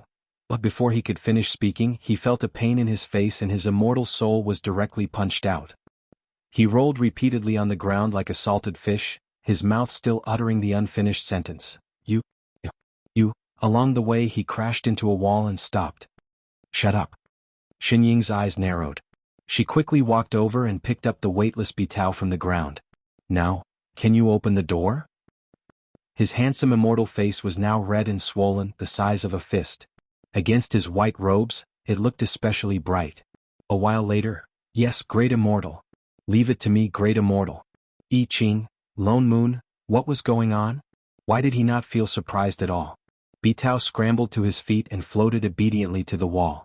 He began to seriously dispel the array. What a terrifying woman. Lone Moon had thought that she was a mortal with no spirit roots. He did not expect her to be able to hit even spirits. This person must be a great immortal from the upper world. She must be. As he trembled, ahem, that exalted immortal, may I know what is behind this wall? Lone Moon suddenly felt that this person was a little pitiful. Bitao was the owner of this immortal palace, so he should be very familiar with this place. Inside is. Bitao glanced at Shining and trembled again.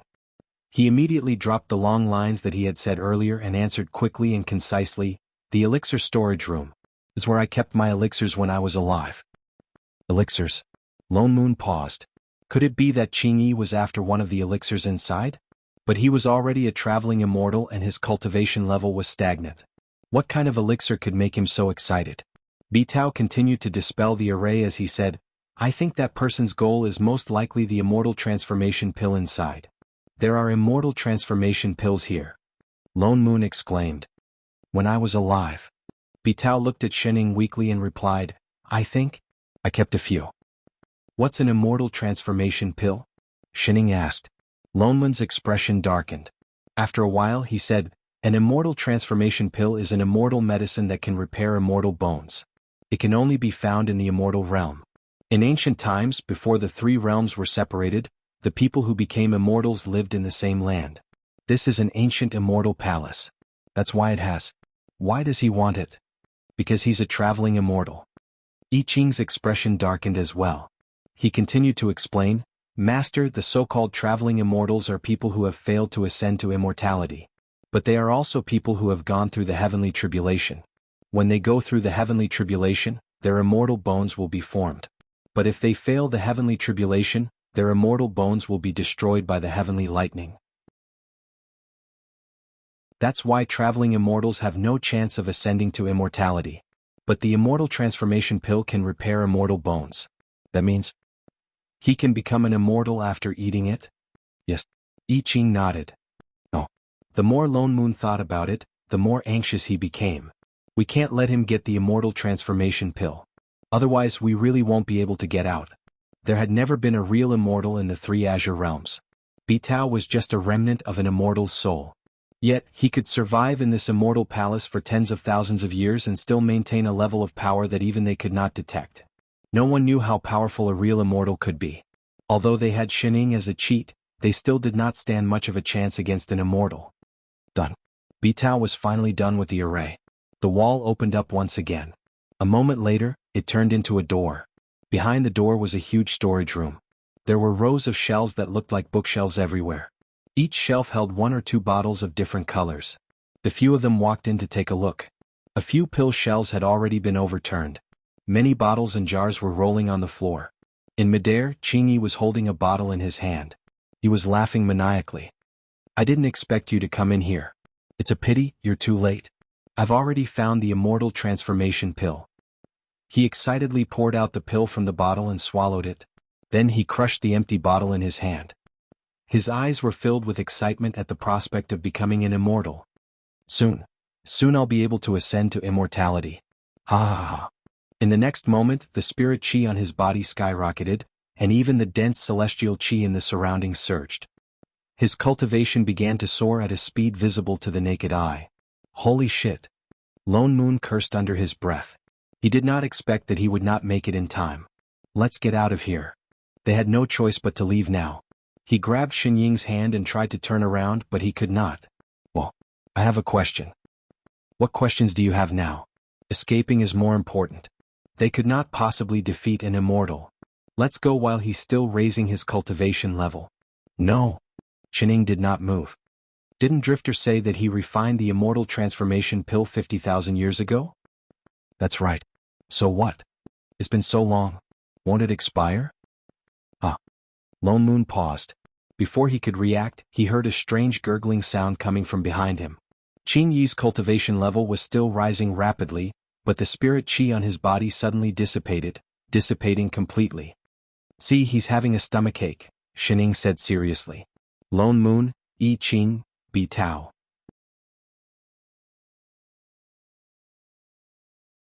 Chapter 46. How is this possible? Qingyi's face was filled with disbelief. His expression was one of panic, as if he was trying to stop his cultivation from dropping.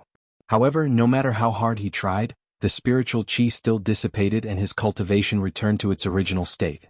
No, this is impossible. This is clearly the immortal ascension pill. This is clearly it. Lone Moon casually picked up one of the pill bottles and looked at it. Only then did he realize that the sealing array on the bottle had long disappeared. Without the protection of the array, as time passed, the pills inside would naturally lose the effects they should have. It seemed that no matter how strong an array was, it was useless against time.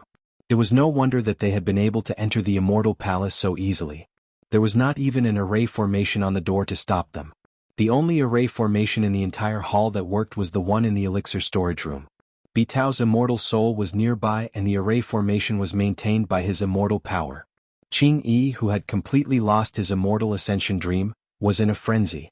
He grabbed a few bottles of pills and swallowed them. When he realized that none of them worked, he glared at the 3 people at the door.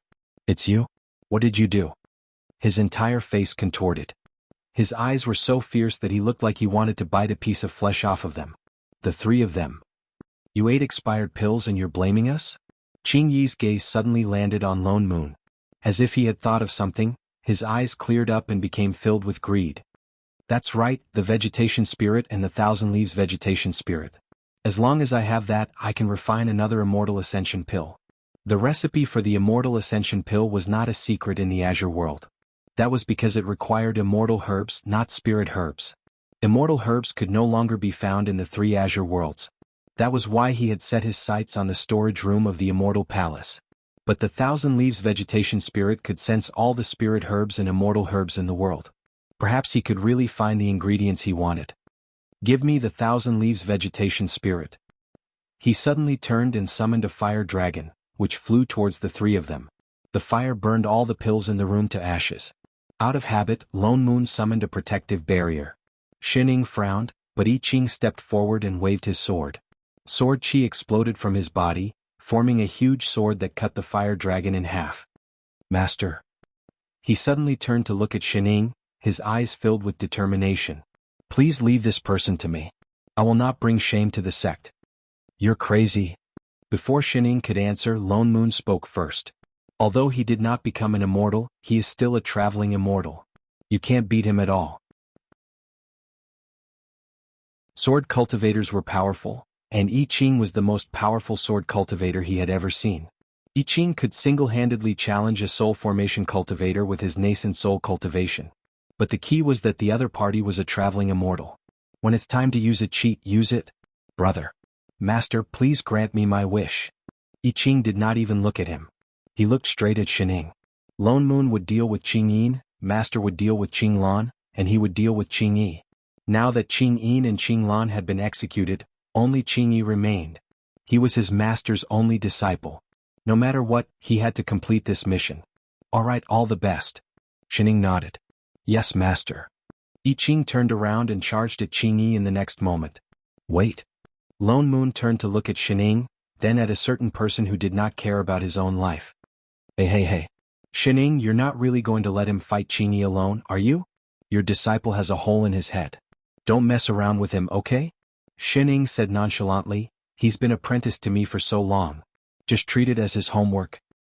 To hell with your homework. Do the two of you have to be so unreliable?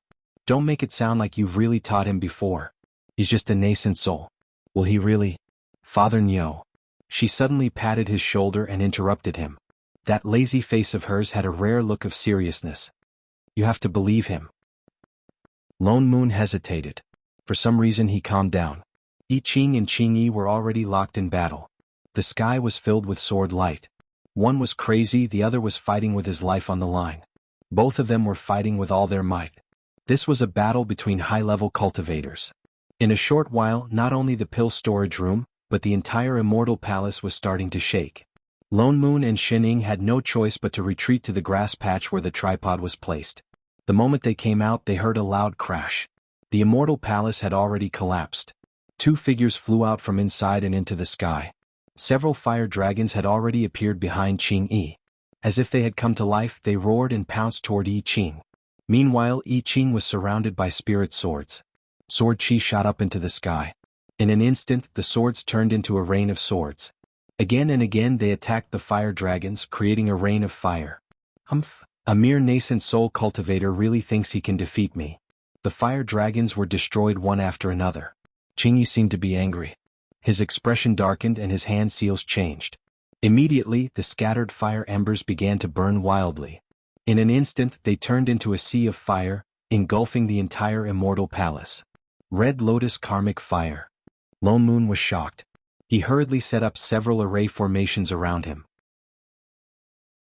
He did not expect Ching Yi to be able to summon the Red Lotus Karmic Fire.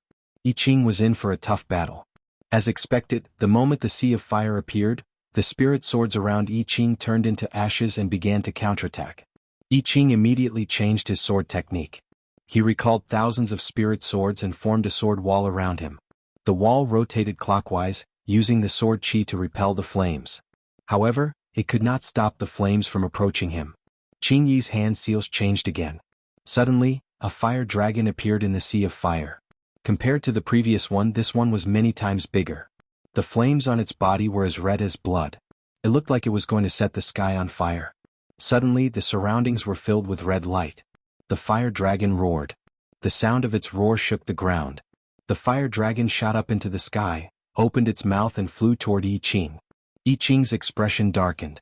He stopped his sword technique and gave up on defense. He used all the spirit chi in his body to form a huge golden sword that reached the sky. What a strong sword intent. Lone Moon was shocked. To be able to form such a huge sword, Was I Ching really just a nascent soul cultivator? Maybe he really could. Both sides used their full strength. Victory or defeat would be decided by this blow. The huge sword fell and the fire dragon roared. The huge amount of spirit chi collided with each other. In an instant, a blinding white light exploded. The impact immediately turned the entire immortal palace into ashes. Lone Moon had no choice but to pull Xining behind the alchemy furnace and use the strength of the immortal artifact to avoid the wave of impact. The light lasted for half a minute before dimming. The two people in the air had already landed on the ground. Qingyi opened his mouth and spat out a mouthful of blood. He was seriously injured. I Ching's condition was even worse. The sword in his hand was broken. His whole body was covered in blood. There were burn marks all over his body. He could not stand steadily and knelt down on one knee. Blood kept flowing out of his mouth. The word, tragic, could not describe his condition.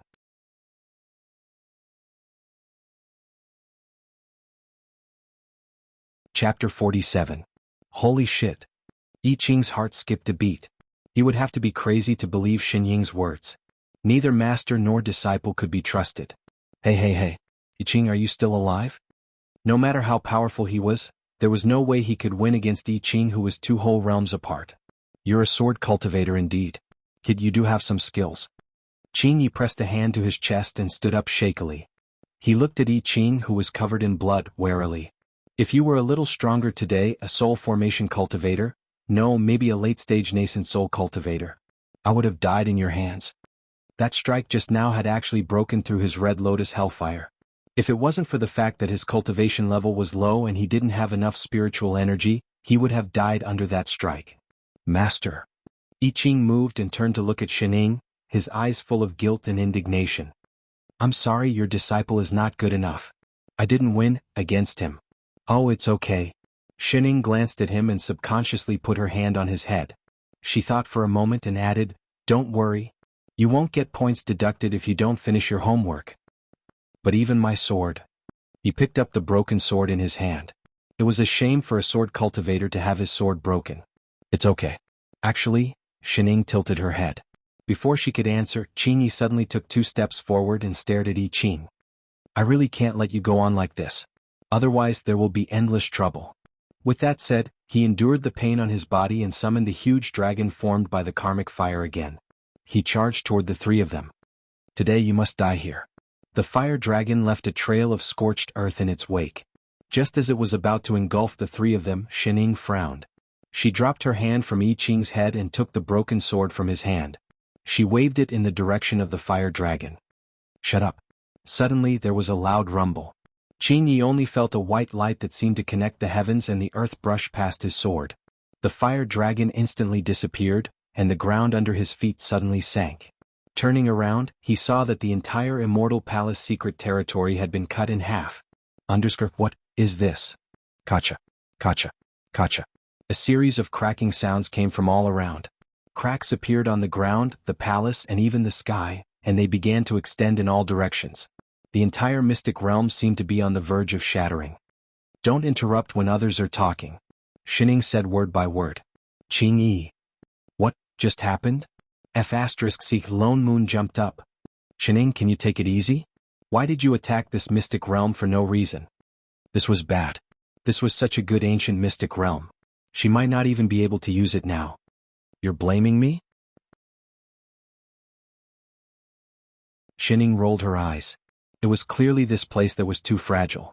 F***. Master? I Ching stared blankly at the sword in her hand. The sword was clearly broken. It could no longer be considered a weapon. Why? Why was Master still able to use such a powerful technique? Huh? Xining was stunned. She followed his gaze to the sword in her hand. What did he mean? Why is Master still able to use this sword? His eyes were filled with curiosity. This sword was clearly broken. No one could use any sword techniques. Your disciple wants to know where exactly am I lacking? Xining stiffened. Was he asking his teacher because he did not finish his homework? Xining coughed. Her eyes darted around before she said seriously, well, swordplay is about becoming one with the sword. You don't have a sword in your hand, but you have a sword in your heart. The sword is just a medium. Even a flower or a tree can be a sword. Plagiarist. Lone Moon rolled his eyes. He exposed her directly. Plagiarizing lines from martial arts novels again. Have some shame. Don't listen to her nonsense. There is no sword in the hand, but there is a sword in the heart. No way. You really believe that? Where's your IQ? Becoming one with the sword. I Ching's body suddenly exploded with a huge amount of sword qi. The spirit qi in the surroundings began to rush into his body. In an instant, it filled up his already depleted dantian. The wounds on his body began to heal at a speed visible to the naked eye. Even his cultivation level began to increase. Holy shit. That works too. Damn it. Do you have to have an epiphany just by listening to me? Even a diehard fan doesn't have to be so professional, right? Do you think epiphanies are something your fans do? Master, I understand now. He suppressed the rapid growth of his cultivation level and turned to bow to Shining. Then he flew directly towards Qingyi. At this moment he did not have any Dharma artifacts in his hands. Yet, thousands of spirit swords appeared around him. His sword intent was 100 times stronger than before. Qingyi's karmic fire of the Red Lotus could no longer hurt him. He had already suppressed his cultivation level to the nascent soul stage. Qingyi was still a traveling immortal. Yet the two of them seemed to have swapped positions. Now it was I Ching who was suppressing Qingyi. Lone Moon. He felt like he understood less and less the stupid world. Fine. Do whatever you want. I don't care anymore. Understand, Yon? I'm so tired. Father Nyo, watch. I'm going to take a nap. Shining stretched lazily and suddenly spoke. Sleep my ass. Do you have any hobbies other than eating and sleeping? Is the person fighting over there your own disciple? Wait a minute. You just agreed to let I Ching choose. Don't tell me it's because you're too tired to move? A while later, the weather is so good today. What are we having for lunch? Why are you hesitating? It's true, right? You're King lazy, aren't you? For all, I Ching's counterattack took less than half an hour to finish off Qingyi. He had suppressed his cultivation level to its limit. Perhaps it was because the spirit qi in this immortal palace was too thick. I Ching's epiphany ended in less than 4 hours. His cultivation level rose from the nascent soul stage to the soul formation stage. He caught up with Lone Moon's cultivation level in an instant. Lone Moon could only curse at this. Convex, you can't cheat like this. It's one thing for the master to cheat, but why is the disciple like this too? How long has it been? He went from a golden core stage cultivator to a soul formation stage cultivator. This is 2F King illogical. He felt that ever since the master and disciple appeared, his originally smooth sailing and talented immortal path became more and more ridiculous. He felt like he was picked up by the heavens. Master. When I Ching woke up from his epiphany, Shining had already woken up from her afternoon nap. Thank you, Master, for your guidance. Your disciple's cultivation level has improved a little. Haha. Lone Moon wanted to slap the two of them in the face. This was called, improved a little. This step was like pulling his balls, alright? Shining nodded seriously. Can we cook now? Yes, Master, no problem, Master. The orphan. Damn it, a pair of retards.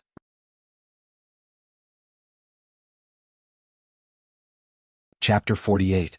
They had barbecued spirit beast meat for lunch. I Ching had developed the habit of picking up spirit beast corpses. He even used the leftover karmic fire of the Red Lotus to barbecue the meat. Lone Moon silently lit a candle for Qingyi, who had died with his eyes wide open. But the meat he barbecued was really King delicious. After finishing his 5th steak, Lone Moon started to worry about his future.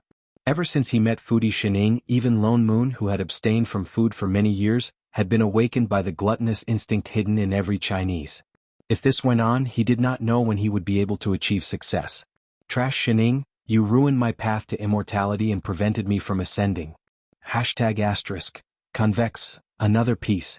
After the meal, the originally beautiful immortal palace had almost collapsed. Shen Ying's sword had already destroyed the foundation of the immortal palace. The entire immortal palace had now collapsed, leaving only a small area around the alchemy furnace. Where do we go next? Shining looked at Lone Moon. You're the boss, you should speak. There are no other treasures here. Lone Moon turned back to look at the alchemy furnace. The immortal palace had collapsed and the pills in the treasury had lost their effectiveness. The most valuable thing in this ancient mystic realm was probably the vegetation spirit. There was no need for them to continue. Let's go into the furnace and take a look. Once the 3 months are up, we'll go back. Please wait. The three of them were just about to move when Bitao suddenly floated out of nowhere. What about the legacy? My two friends, are you interested in accepting it? Lonman's heart skipped a beat. He had almost forgotten about the immortal soul. This was the legacy of an ancient immortal sect. Who knew how many lost pill recipes there were? Speaking of which, you've been doing this all the way here. What exactly is the legacy? Shining asked. Bitao's eyes lit up at her question. He obediently floated closer and said, Great Immortal, this legacy contains all the pill recipes of our Danyang sect, as well as our pill-making experience and so on. 50,000 years ago, our Danyang sect was the most famous immortal sect. There were countless alchemists in our sect. Many immortals came to our sect just to get a single pill. So the legacy was a complete set of life skills. Great Immortal, I guarantee that no matter which of your two subordinates receives my inheritance, they will become famous pill refiners. You can easily refine the pills in the storage room. The corner of Lonman's mouth twitched. Hey, when did he become Xinying's subordinate? However, this inheritance was indeed very tempting. Xinying blinked. She didn't seem to be moved at all. Suddenly she thought of something. Are you sure that the inheritance contains top-grade pill recipes from 50,000 years ago? Of course. Any one of them is a supreme treasure. Oh, it's been so long. Won't it be outdated? Bitao was stunned. Xinying started to explain seriously. Times are developing and so are times. These technologies of yours have been around for 50,000 years. No matter how you look at it, they should have been innovated a dozen times in the outside world, right? Although it's not as exaggerated as digital products which change every day, it's still possible for it to change every few years, or even every few hundred years, right? After all, 50,000 years is enough for us to go from the Stone Age to socialism. Bitao, Lone Moon, I Ching, although he didn't understand what Bitao was saying, but why did he feel like vomiting blood? The top-grade pill recipes of the Danyang sect. Were they really outdated? Fellow Taoists. He turned stiffly to look at the two people beside him. Would you be willing to accept? Before he could finish speaking, Lone Moon and I Ching both took a huge step back. Can you not be so realistic? It's an ancient inheritance after all. Can you not be so disgusted? Fellow Taoists, if either of you is willing to accept this inheritance, Bitao looked around. Finally, he gritted his teeth and pointed to the alchemy furnace beside him. I will give you the deviant fire in this furnace. What do you think? No matter what, he had to get this inheritance out of this place. Otherwise he would not be able to die in peace. The fire in this furnace. Xinying started to speak. Lone Moon and I Ching's faces paled. They stepped forward and covered her mouth. Please, Ancestor. Can you let this mystic realm go? In the end, Lone Moon accepted the alchemy inheritance. The immortal soul kept its word and kept the deviant fire in the furnace. Lone Moon divided the deviant fire into 2 portions and gave one to I Ching.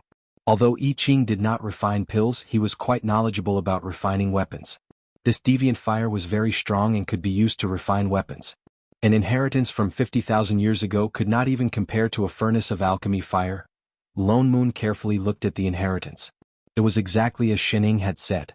Apart from some of the lost pill recipes, more than 80% of the pills in the inheritance were outdated. The pills produced by the existing pill recipes were not only more effective but also easier to find. It was as if he had obtained a textbook that had long since broken away from the current era. It was completely useless. The key was that some of the lost pill recipes were already available in the Azure world.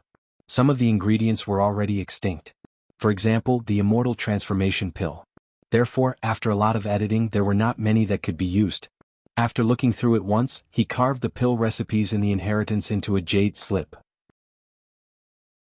He planned to return it to Shichio and store it in the Dharma depository for his disciples to look through. This would satisfy Bitao's desire to inherit the inheritance. In the following days they stayed in the mystic realm for more than a month. Lone Moon used this time to refine the deviant fire. The deviant fire was very strong. It took him a lot of effort to subdue it. Perhaps it was because there was a mortal chi nearby. After he succeeded, even his cultivation, which had not improved for many years, showed signs of loosening. But before he could rejoice, he turned to look at I Ching, who woke up on time every day to cook, refine the deviant fire, and even planned to build a house for Xinying while he was meditating. I Ching's blood rushed to his head. Damn it, comparisons were odious. He was definitely a child adopted by the heavens. I Ching was the real one. Let's go back. He picked up the glass hearts on the ground and left the ancient mystic realm. He did not even have the mood to greet anyone else. He flew all the way back to Black Heaven sect. He brought Xining and her disciple to the main hall of the main peak.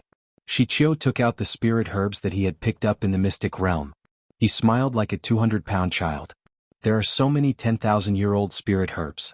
Uncle Master and I Ching must have worked hard. Shichio stopped mid-sentence. He looked at I Ching as if he had seen a ghost. How did your cultivation? He had left the mystic realm as a nascent soul cultivator. How did he return as a soul formation cultivator? Was he blind? He had an epiphany in the mystic realm. Lonman's mouth twitched. Another epiphany.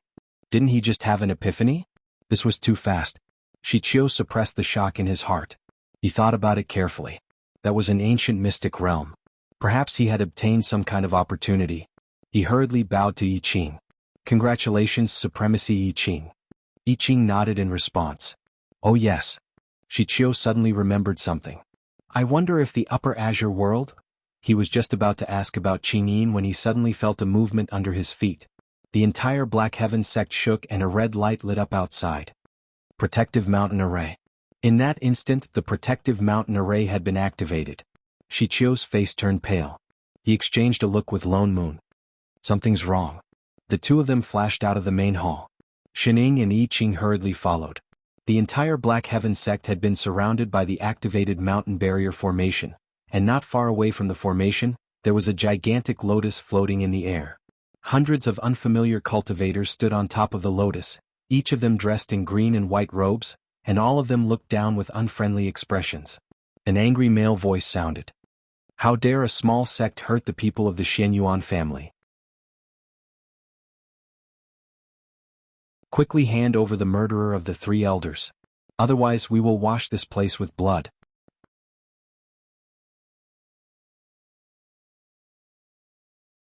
Chapter 49.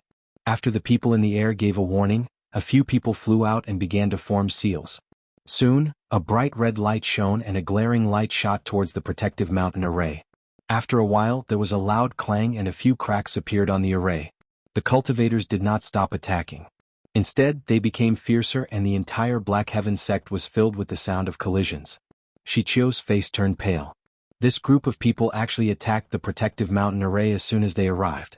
It looked like they were going to start a massacre. In a moment, all the Black Heaven sect disciples flew out and gathered in front of the main hall, looking at the sky in panic.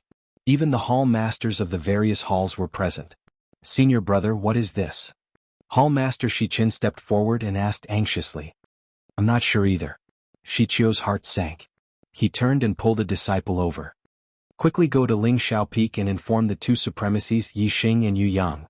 Ask them to come out of seclusion immediately. No need. Just as he finished speaking, 2 white figures landed. We're already here. They had already noticed such a huge commotion. Greetings, Uncle Masters. Everyone bowed in unison. Yu Yang nodded and frowned at the people in the air. What's going on? Why are the people of the Xianyuan family from the Upper Azure world suddenly here? They even looked like they were going to fight. Everyone looked confused. Lone Moon frowned, stepped forward and said in a low voice, Senior brother, I think this group of people is here for me. Junior brother Lone Moon? The 2 supremacies were shocked and were about to ask in detail. Not far away, the protective mountain array was broken with a loud bang. The huge lotus flew straight towards the main hall and stopped in the air not far in front of the main hall. Looking at the 100 cultivators on it, everyone could not help but gasp. There were more than 10 soul formation cultivators and the 5 leading them were traveling immortals. The rest were either nascent soul or golden core cultivators. There was not a single cultivator below the golden core level. Even if all the high-level cultivators in the Middle Azure world were put together, they would not be able to gather such a lineup. Shichio's heart sank. He was even more fearful of the Upper Azure world's strength. Seeing that the other party had no intention of starting a fight as the sect master, he took a deep breath and stepped forward. Fellow Taoists from the Upper Azure world, I apologize for not welcoming you earlier. But why did you destroy my protective mountain formation? Stop pretending. A soul formation cultivator on the right took a step forward. Judging from his voice, it was the one who had shouted earlier. 3 elders of the Shenyuan family came to this realm out of goodwill to help you find out the truth of the newly emerged mystic realm, but you didn't know what was good for you and used some despicable means to kill them in the mystic realm. As one of the 4 great clans of the Upper Azure world, shouldn't the Shenyuan clan be here to collect this blood debt from you? As soon as he said that, not only Shichio, but most of the cultivators' faces darkened. They turned to look at Lone Moon and immediately guessed what was going on. Most of the disciples had seen how the 3 people from the Upper Azure world behaved when they arrived. He claimed that he was here to help them explore the pocket dimension, but in the end, it turned out that he was here to snatch resources. It was likely that he had attacked quite a few cultivators from the various sects in the pocket dimension. But the result was obvious. They had kicked an iron plate and were killed instead. There were many mystic realms in the 3 Azure realms. As many mystic realms had restrictions on the number of people who could enter, mystic realms were recognized as places outside of the law. Moreover, the Dharma treasures in the mystic realms were all ownerless. It was normal for several people to discover the same opportunity at the same time. Hence, it was common for people to snatch resources in the mystic realms. Naturally, those who were capable would get what they wanted. Grudges that happened in the mystic realm would not affect the outside world. On the surface, the various sects maintained such a tacit understanding. But the Shenyuan family's actions today were a little ridiculous. Did it mean that only the Upper Azure world was allowed to kill people in the mystic realm and others couldn't even resist? Fellow Taoists, the mystic realm is dangerous. It's normal for accidents to happen. Have you all made a mistake? Shichio suppressed the anger in his heart and reminded them in a low voice. You're still quibbling. The man suddenly raised his hand and produced 2 water mirrors. As he conjured a seal, he said loudly, "The people of the Shenyuan family will plant a soul-tracking seal in their divine consciousness when they enter the sect. This seal will only be activated when they die and the image of the victim will be transmitted back to the sect." As soon as he finished speaking, images appeared on the 2 water mirrors. One was of Qingyin before he died, the other was of Qingyi before he died. However, the same person appeared in both water mirrors. One was standing there with a look of surprise on his face, while the other was holding a golden long sword and exuding a murderous aura. That was I Ching. At that moment, all eyes turned to I Ching. "What else do you have to say? He's the one who killed the 3 elders." The man turned to point at I Ching in front of the main hall and said angrily, "If you don't hand over the murderer and all the people who entered the mystic realm that day, then there's no need for your sect to exist anymore." "I've seen unreasonable people, but I've never seen someone this unreasonable." Lone Moon could not help but step forward. It was obviously the Shenyuan family who was greedy and wanted to monopolize the ancient mystic realm. In the end, not only did you fail to monopolize it, you even wanted to seek revenge in the mystic realm. The mystic realm has always been dangerous and they suffered the consequences of their own failure. How dare you come here to seek justice? The dignified Shenyuan family is actually such a sore loser. A cold snort came from the other side. Suddenly, the suppressive force of the traveling immortals covered the sky and the earth. In an instant, it filled the entire main peak. Lone Moon and the others were already prepared, so it was fine. Some of the lower-level disciples fell straight to the ground, vomiting blood. "You." Lone Moon panicked. Just as he was about to step forward, Yu Yang held him back. "Senior brother? Don't be rash." The Black Heaven sect did not have the strength to fight them at all. The suppressive force only appeared for a moment. In the next moment it was retracted. The middle-aged cultivator in the middle of the 5 traveling immortals stepped forward and scanned the crowd. His gaze paused on I Ching for a moment. A hint of fear flashed across his eyes. Then he said, "Fellow Taoist, what you said is not without reason. The mystic realm is dangerous. Opportunities and circumstances really depend on one's own fate. There is no reason to continue seeking revenge after coming out. At least not on the surface." Third uncle. The soul formation cultivator who shouted panicked. He seemed to want to say something but was stopped by a cold look from the other party. The traveling immortal put his hands behind his back and said with a strong sense of righteousness, "There are still many things that are unclear about this matter. We are here just to investigate thoroughly. If it was just an ordinary dispute over opportunities, we would not have come here with such great fanfare."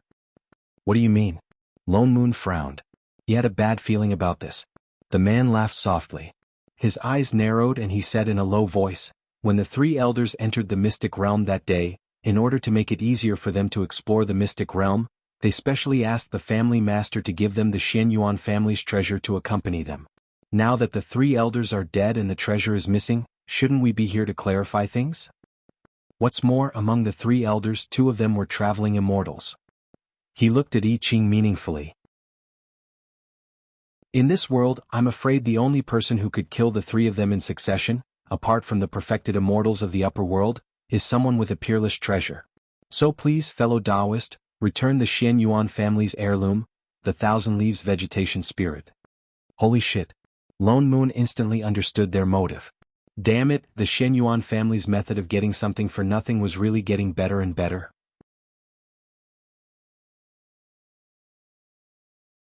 Chapter 50. Lone Moon was truly disgusted by these brazen bandits. These people were clearly here for the Thousand Leaves vegetation spirit. They did not care how the three elders had died at all. They just wanted to use this as an excuse to cause trouble for the Black Heaven sect. Fellow Taoist, you must have proof before you speak, Lone Moon said in a low voice. You said that you brought a treasure into the mystic realm, so you took it with you? When the three elders pleaded with the family head, many of the disciples could testify. They were all from the Xian Yuan family and cannot be used as proof. Also, even if someone brought the Thousand Leaves vegetation spirit out, how can you prove that it belongs to the Xian Yuan family and was not originally part of the mystic realm? What a joke. The man snorted. Everyone in the Upper Azure world knows that the Xian Yuan family has many core cultivators. The only Thousand Leaves vegetation spirit in the world is our family's heirloom. Holy shit, were all Thousand Leaves vegetation spirits born with the surname Xian Yuan? The man turned to look at I Ching. Fellow Taoist, opportunities in the mystic realm are up to fate, but the Thousand Leaves vegetation spirit is not like those ownerless treasures in the mystic realm. Fellow Taoist, please return it. With that said, he took 2 steps towards I Ching. I did not take anything from you. I Ching took a step forward and said in a low voice, I did kill Ching Yi, but he was the one who wanted to kill me and steal my treasure. You didn't take it? The Thousand Leaves vegetation spirit was with the three elders. Who else could it be if not you? Do you dare to let me search your soul and see if you have seen the Thousand Leaves vegetation spirit? You? Lone Moon was exasperated. Soul searching was He Ding's treacherous sorcery. Although it could search through the memories of the other party, it was directly used on the soul. The person whose soul was searched would either die or be crippled. What was the difference between his words and blatantly saying that he wanted to kill someone? Or? He swept his gaze across the crowd.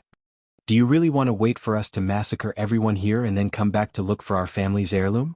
With that said, he released his suppressive aura once again and the people he had brought with him all drew their weapons. Everyone from the Black Heaven sect panicked. Even Shi Qiu and Yu Yang turned to look at I Ching suspiciously. Lone Moon was exasperated. For the first time he felt an unspeakable grievance.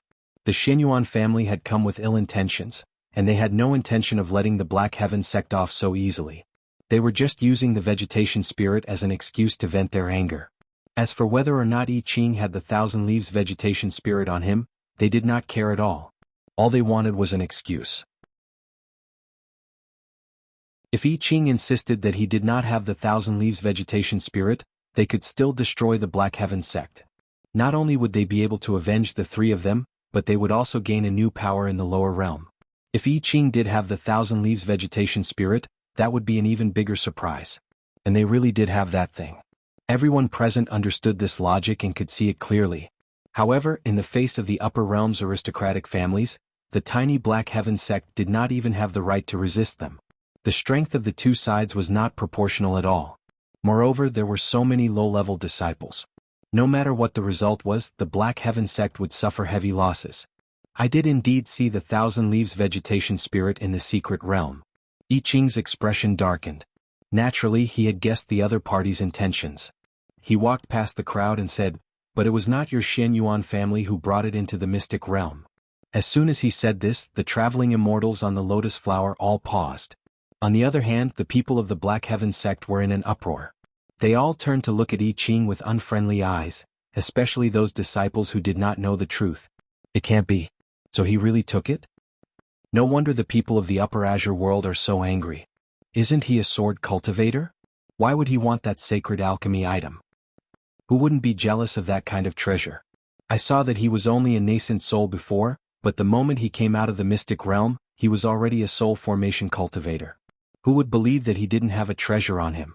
Sigh, how did our Black Heaven sect produce such a person? The more Lone Moon listened, the angrier he became. He wanted to rush into the crowd and sew up these idiots' mouths. Even some hall masters turned around and tried to persuade I Ching.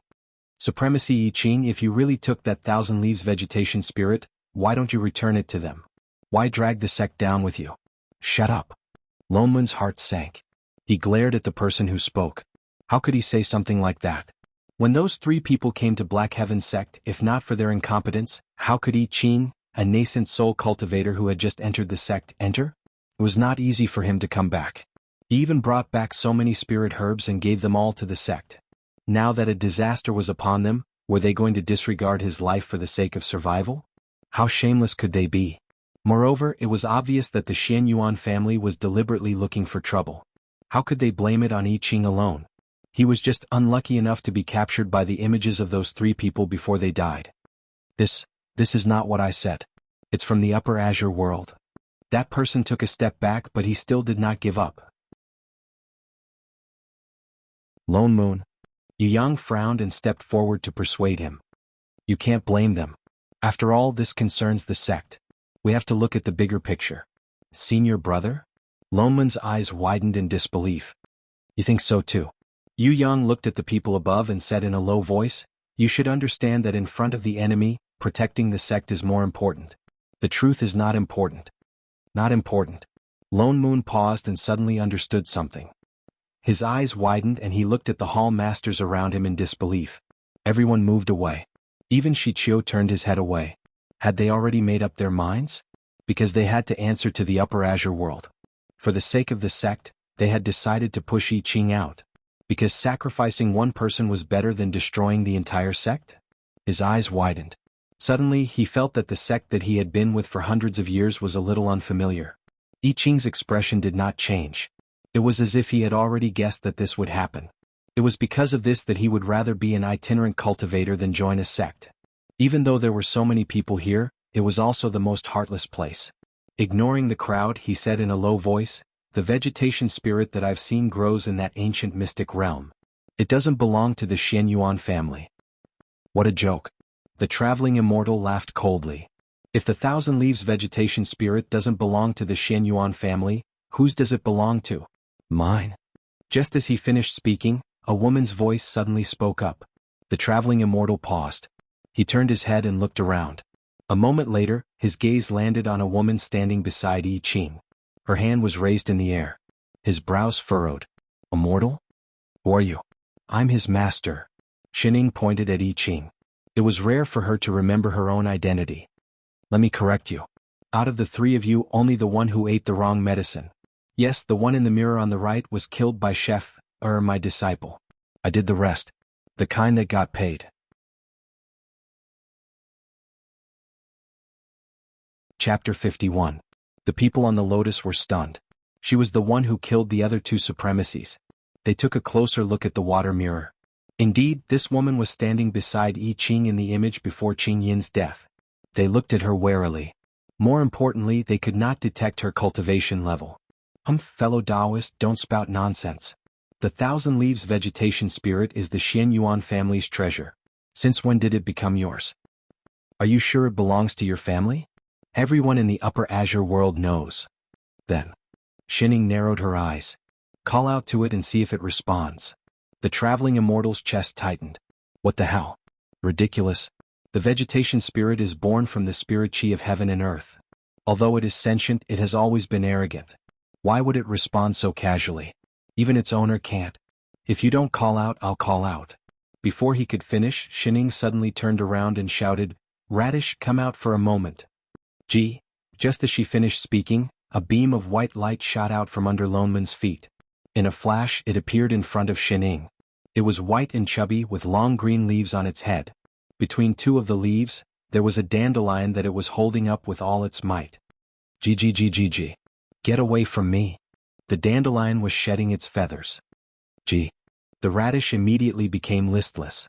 1,000 Leaves vegetation spirit. The people on the lotus exclaimed in unison. They looked at the chubby spirit plant on the ground in disbelief. It really was the 1,000 Leaves vegetation spirit. And it looked like it was fully sentient. Great, who would have thought that the mystic realm would really have something like this? Radish. Shining glanced at the vegetation spirit on the ground and pointed at the people opposite her. I heard that you're from their family? The radish paused and looked in the direction she was pointing. Then it let out a loud and clear sound. Pooey. There are always bitches who covet my body. Everyone fell silent for a few seconds. Who do you think this radish belongs to? Shining looked at the crowd. Everyone's expressions turned complicated. The Shen Yuan family knew the truth best. Initially, they were here to vent their anger on the Black Heaven sect. They did not expect to find the Thousand Leaves vegetation spirit in the mystic realm, but who would have thought that it would actually be here? Just what did you do to the Thousand Leaves vegetation spirit? The traveling immortal rolled his eyes and shouted, This is Xuanyuan's Thousand Leaves vegetation spirit. You must have used some kind of sorcery on it to make it obey you. He stared at the spirit grass on the ground. It would have been better if he hadn't seen it, but now that he had, even if he had to snatch it, he couldn't let this treasure slip away from his eyes. Who said it recognized a master? Shining picked up the carrot from the ground and turned it around. Indeed, there were no signs of a contract on its snow-white body. It didn't acknowledge him as its master. Everyone's eyes widened in disbelief. Was this person an idiot? What kind of treasure wouldn't recognize its owner after obtaining it? Everyone's faces darkened even more. They could no longer say that the treasure belonged to them. Who would believe that an item that hadn't acknowledged an owner was the Shen Yuan family's heirloom? At that moment, the arrogant crowd's faces turned green and black. It was especially interesting. They all felt as if they had shot themselves in the foot. You people are so boring. Shining let out a long sigh.